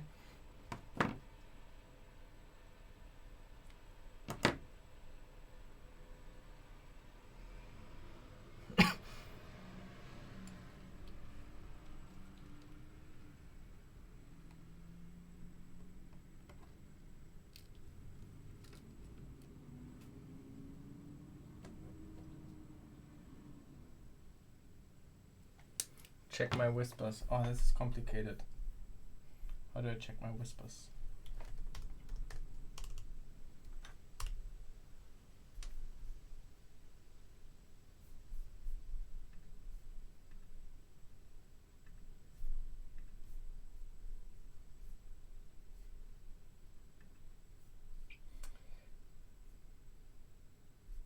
Department of Applied Computer Science.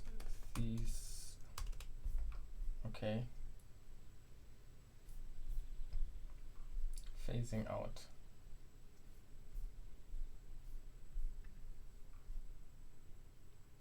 Bachelor thesis 1 and bachelor thesis 2. Wow, that's weird. That's really weird. Never heard of it, to be honest. I have a colleague from Austria. I should ask. He also studied computer science in Austria, so should ask him. It sounds like way too stressful and unnecessary. I don't know.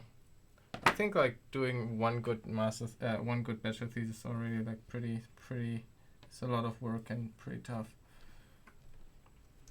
But I know. People in Australia are very weird.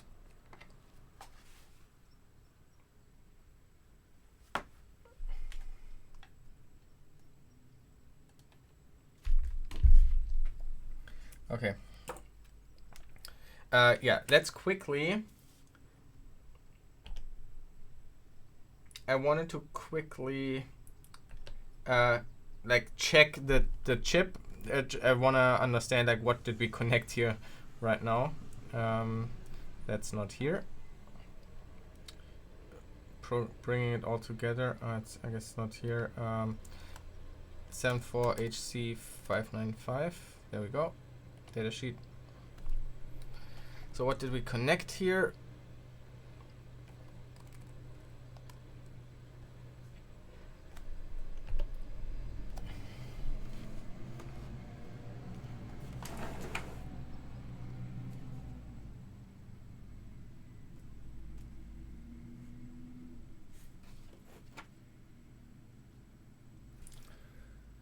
Okay, so let's go quickly through.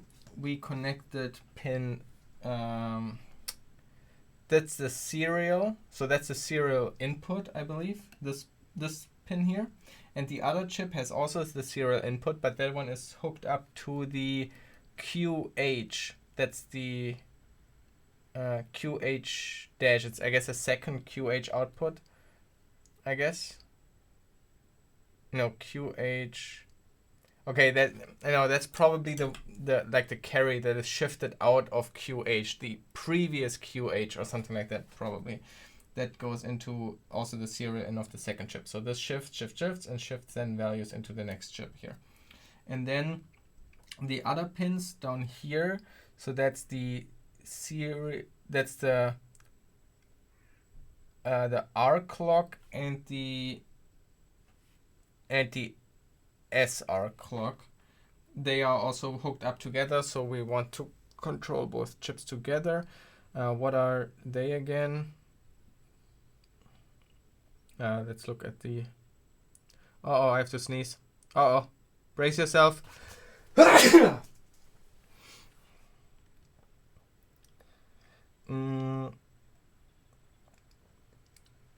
So ours... Okay, so we have this... Oh, wait.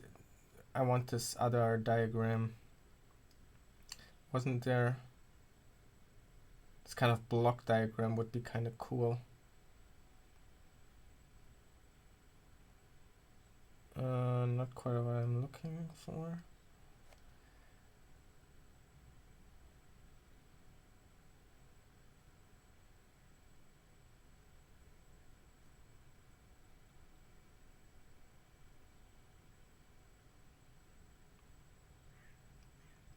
Okay, let's look at the logic diagram really quick. So, what did we say? RCLK and SR. No, wait. There's an R on a K, and we need to be careful. This is the RCLK and SRCLK. All right. Okay, the RCLK is on the second stage.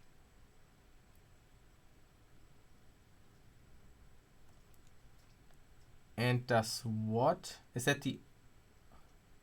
So that's the clock. There are these two registers buffered with each other. Is that that decides if the output goes out, right? I believe it takes the reset or set signal from the previous register. Here, let me make that bigger. So the RCLK is coming in from here and is connected to the second RS latch or flip-flop or whatever. RS flip-flop, I guess. And so R and S, this flip-flop is set on the clock, and so the inputs of this one are based on the output of the other flip-flops here. So yeah, so this clock will enable the output. When the clock for RCLK comes, it will output whatever is basically buffered in the previous layer of registers. Okay, so this RCLK will be our, let's output all the data, yeah. And SRCLK is then just the input clock. That one is connected to the first stage. This SRCLK, this is the clock here, and it will clock in the serial thing here. Yeah, and you can also see how the first register, the first flip-flop has the serial in here, and then after that is always the output of that one is connected to the next one, and that's how it slowly shifts forward. And the other, and that's the reset. That's a clear. CLR stands for clear. Okay, yeah, the clear we don't care about. All right. Sounds good.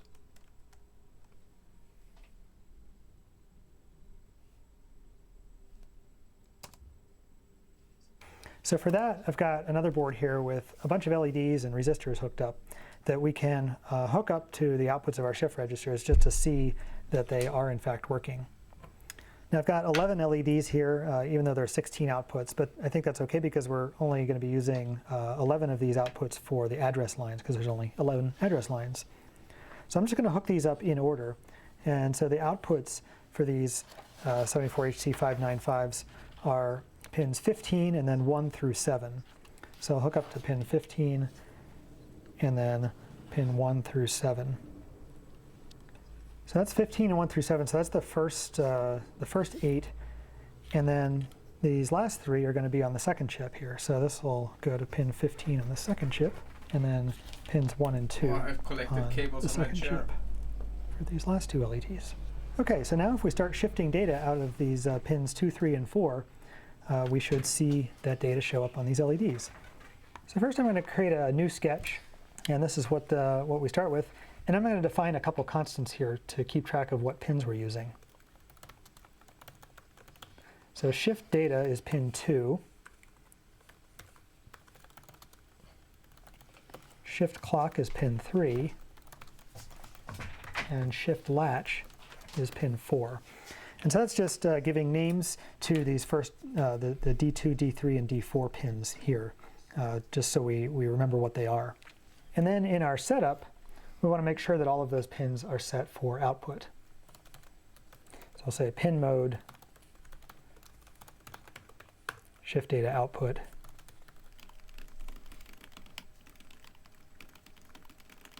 And that sets up all those pins so that they're output, because we're going to be outputting to them. We're not reading what's coming in from them. Now to actually shift the data out on these pins, what we've got to do is we've got to set each bit on D2 and then toggle D3, which is the clock. And so put a bit. I mean, this is very basic programming. He types fast. Yeah, he clearly did not speed up the recording. I mean, this is pretty basic programming, but to be honest, I'm kind of curious how he implements the data protocol, like how he pipes in the data. Does he define an array of arrays of the things that he wants to do? He said he wants to connect with serial. Will he? I don't know how he wants. I'm not quite sure how he will do that. And then also he has to, include the control signals of the thing. So while it's a super basic programming thing, it's easy to program. I'm kind of curious how he decides to design it. On D2, toggle D3. Put the next bit on D2, toggle D3. Or not toggle, but pulse D3. So that's what we need to do. Now, conveniently, Arduino provides a function that does this for us.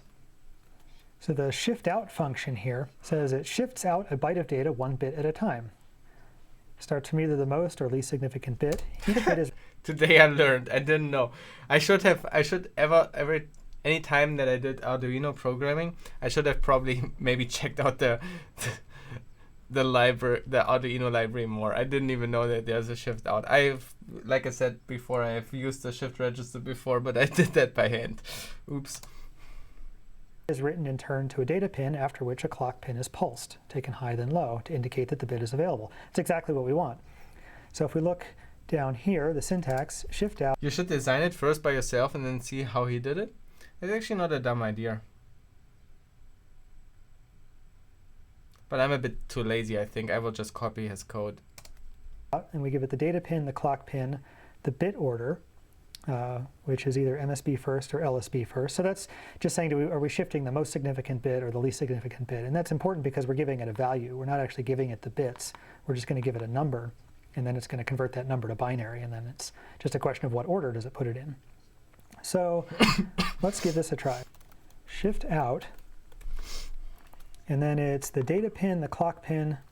So data is shift data, clock is shift clock, and then the bit order. So let's say most significant bit first, and then the value. So we can set a value of 0xFF. So that's 255 or all ones. So that should shift all ones. So let's compile that and hit upload. And we can see it's programming. And it hasn't done anything. It stopped blinking, so it definitely took the new program, but it hasn't output anything. And that's because we forgot to toggle our storage register. So we might very well have that data in the shift register, but we haven't pushed it through to the storage register. So we need to toggle this storage clock pulse. So let's go back over here, and we can just do that by doing a digital write for our shift latch, which is pin 4 here. I just can't get over that there's a shift out function. I was so waiting for doing this stuff, you know, like creating an array of your bits and then having some shitty loops and doing like a toggle the pins up and down to do the shifting of the data. I feel so cheated right now.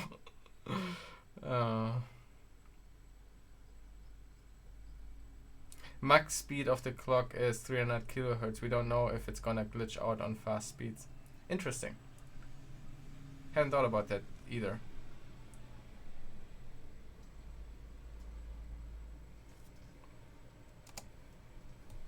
And we can take that low, and then what I'll do is just go low, then high, and then low again. So that'll just pulse it high. So let's compile that and program it. And so now it's programming, and there we go. It pushed all ones out. Now, interestingly, you see what we wrote here, we wrote 0xFF, so that's 8 bits of ones. But if we look here, we've got more than 8 ones out here. And I think what happened was, when we ran it the first time, it actually clocked 8 ones into here, but then we didn't toggle the outputs, so we didn't see them. And then when we ran it again, it pushed, those 8 ones were still here. We never took the power off these 74HC595s. So those ones just got pushed further onto here, and then we pushed 8 more ones into here, and then we actually did the toggle here, and then all of those things showed up on the output here. So let's try changing this and running it again. So let's change this to all zeros and upload that. So you can see it's uploading, and boom, we get 8 zeros. And then these ones were presumably the ones that were over here before, got all shifted along. So it looked like this is working. So if we want to shift all of these at the same time, really what we need to do is do 2 lines here. And so let's say we want to do a bunch of alternating ones and zeros. So 5, 5 should do that, because 5, 5 is going to be 0, 1, 0, 1, that's 5, and then 0, 1, 0, 1 is another 5. So that's just going to be alternating ones. And so if we do that twice, that should push 16 bits of alternating ones and zeros. So let's hit upload, and it's programming, and there's our alternating ones and zeros. So it looks like this is working pretty well for us. So what I'm going to do in the code here, because we're going to use this shift register to set the address, I'm going to write a function here to actually set the address. So we'll actually copy all of this code here, actually move all this code into this set address.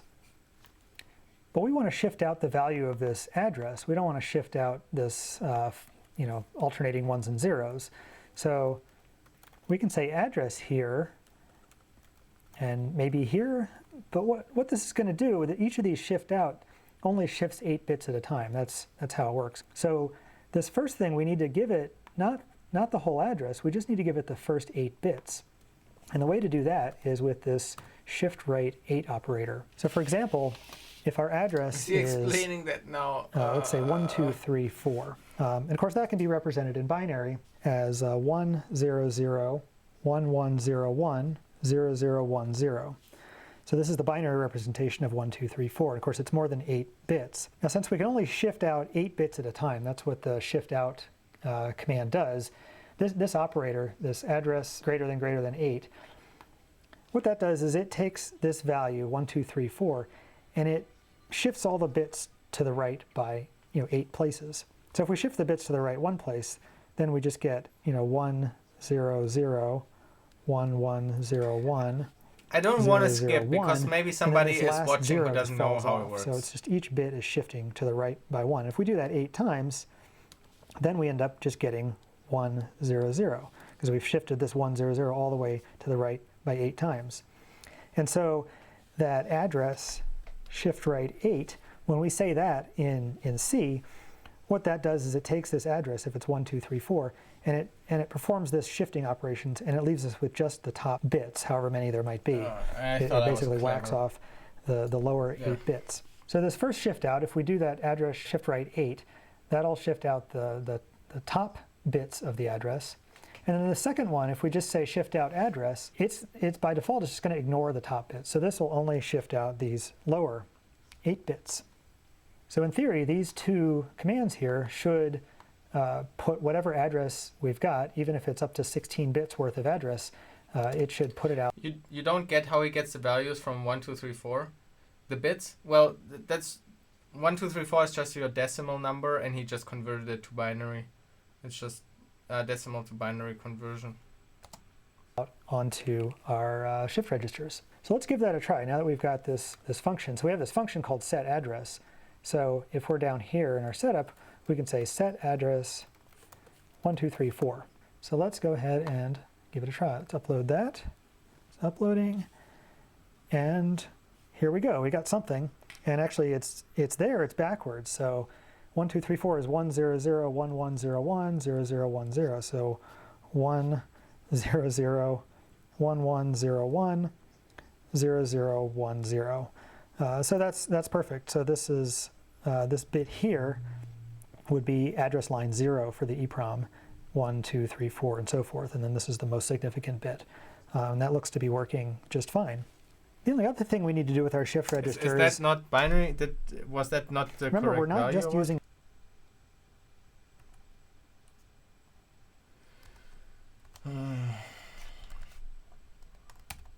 Give me a new window.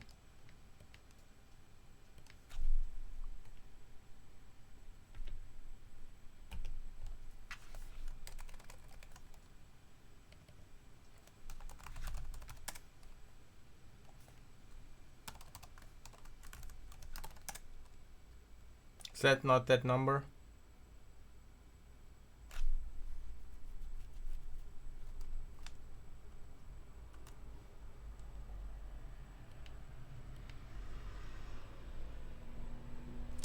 One zero zero 1101. Yeah, it's exactly that number. It's 1000. Yeah, 1234 in decimal converted to binary is 100110100. Didn't you have binary numbers in school? We learned that like in 6th grade or so.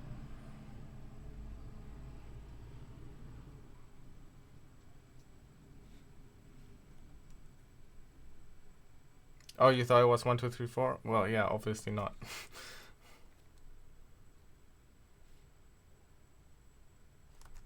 In Germany? Yeah, I had that in like 6th grade, maybe 7th grade or so.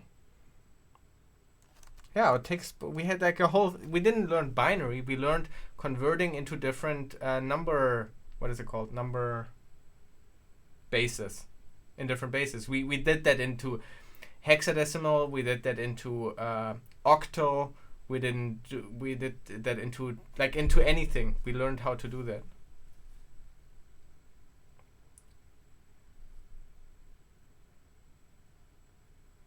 Like so the concept of, so in your math class you never talked about that there you have a different number base, like you never talked about that we use the decimal system and that you can also represent numbers in different ways.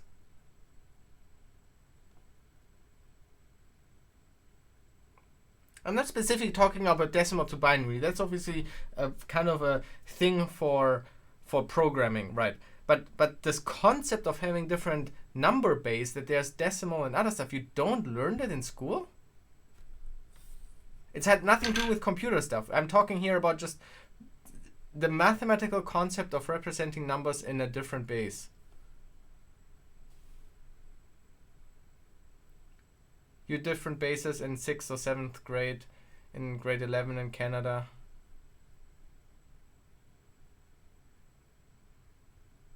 They probably had it but didn't listen. Yeah, probably. Only for logarithms in year 12. Yeah, okay, it's a bit late. Yeah, I know. They don't teach a lot of it anymore. I don't know, that feels kind of like as an essence to, like, I don't know, it feels like weird to basically hide the fact that it's so arbitrary that we use decimal, that there's no reason for it.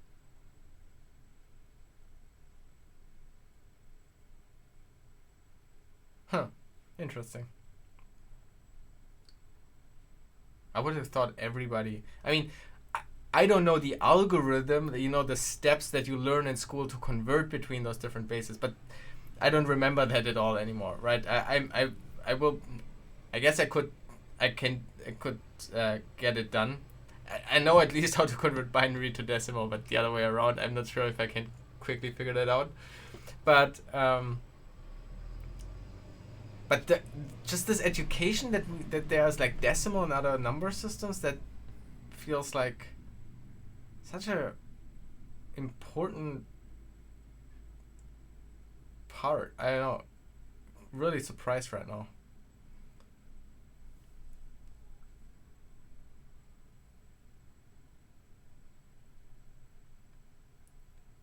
I understand. Yeah, I remove it completely from programming, because of course it's useful in programming, this conversion between hexadecimal, binary, and decimal. But this concept, like, just, I don't know, just the way how numbers basically work, and that you can also do it differently.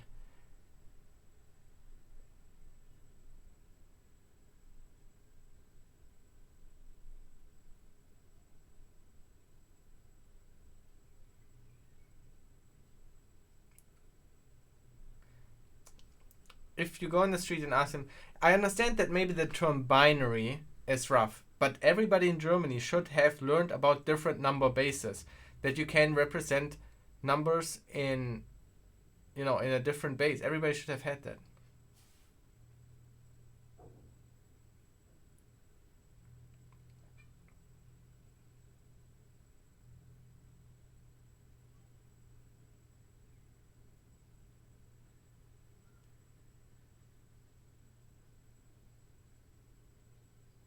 Anyway, okay.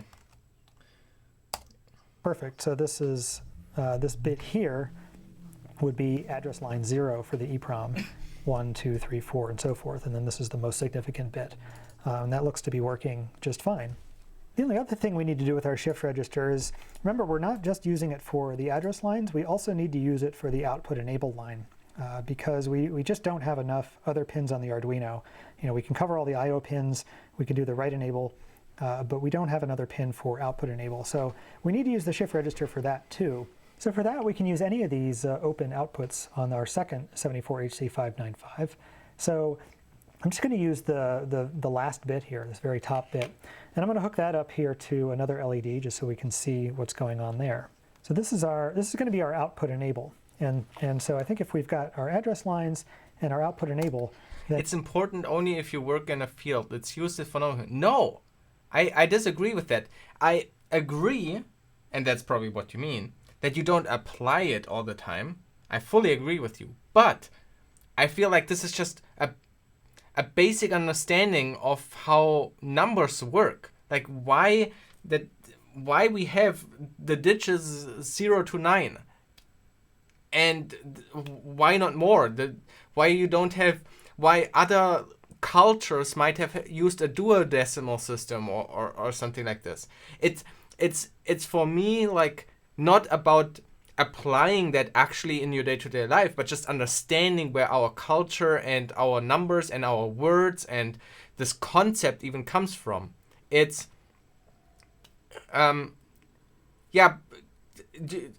cause 10 fingers, sure, but there are cultures where maybe you only count five. And do you know the duodecimal system, where you count the limbs of your fingers? And like the single parts of your fingers? Like it's just like for me to understand like a little bit just like the history of your language, where it came from, you know, like why are the letters they are how they are? Why, you know, it's just like such a fundamental understanding of our human society world. That's what I feel about number base. It's you don't need to be able to convert. Like I don't care if you know the algorithm, but the fact that it's just arbitrarily chosen that we have, you know, a decimal system and how and generally like kind of how it works. I don't know.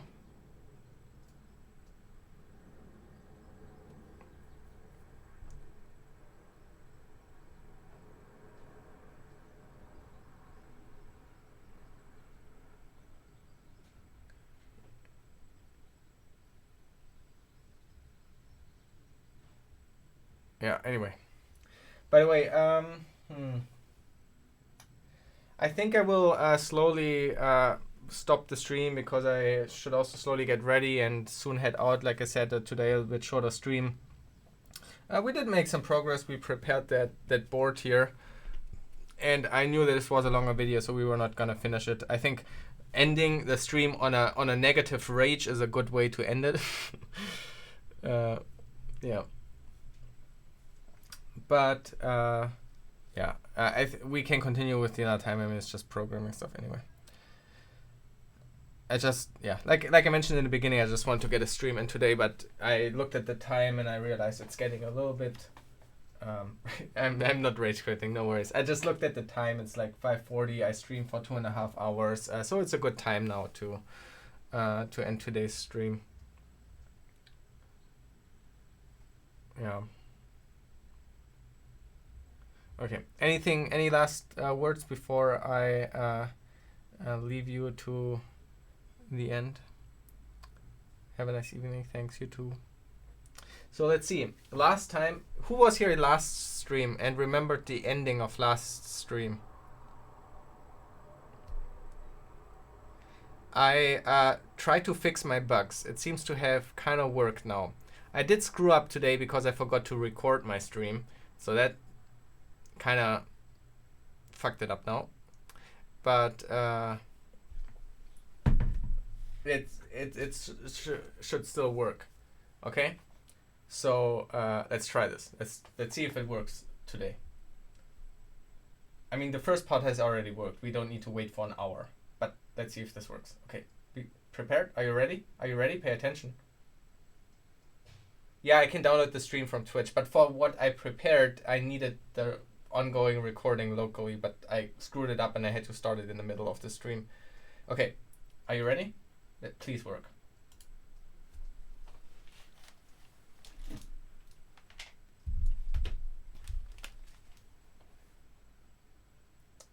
Good job, it's not working. Amazing. Oh no, why is it not working? Oh no. Uh-oh.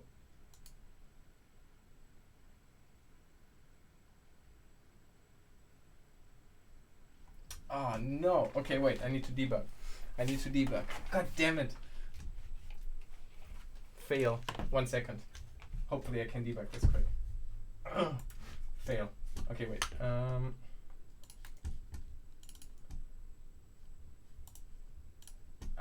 like, I try to be super fast here. Why is this failing? What's the problem?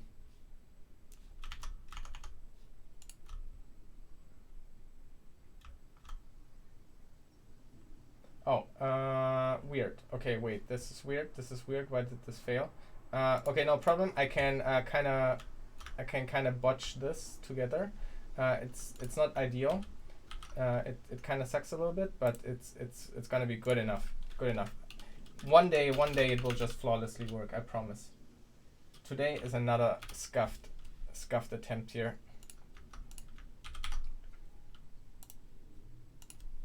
Another scuffed attempt, but almost got it.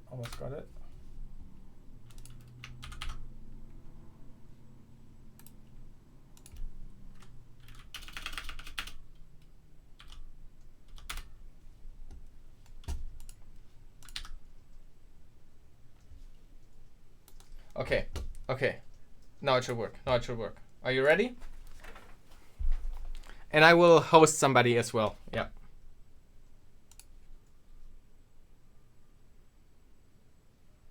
Yeah, it works. Okay, thanks for hanging out.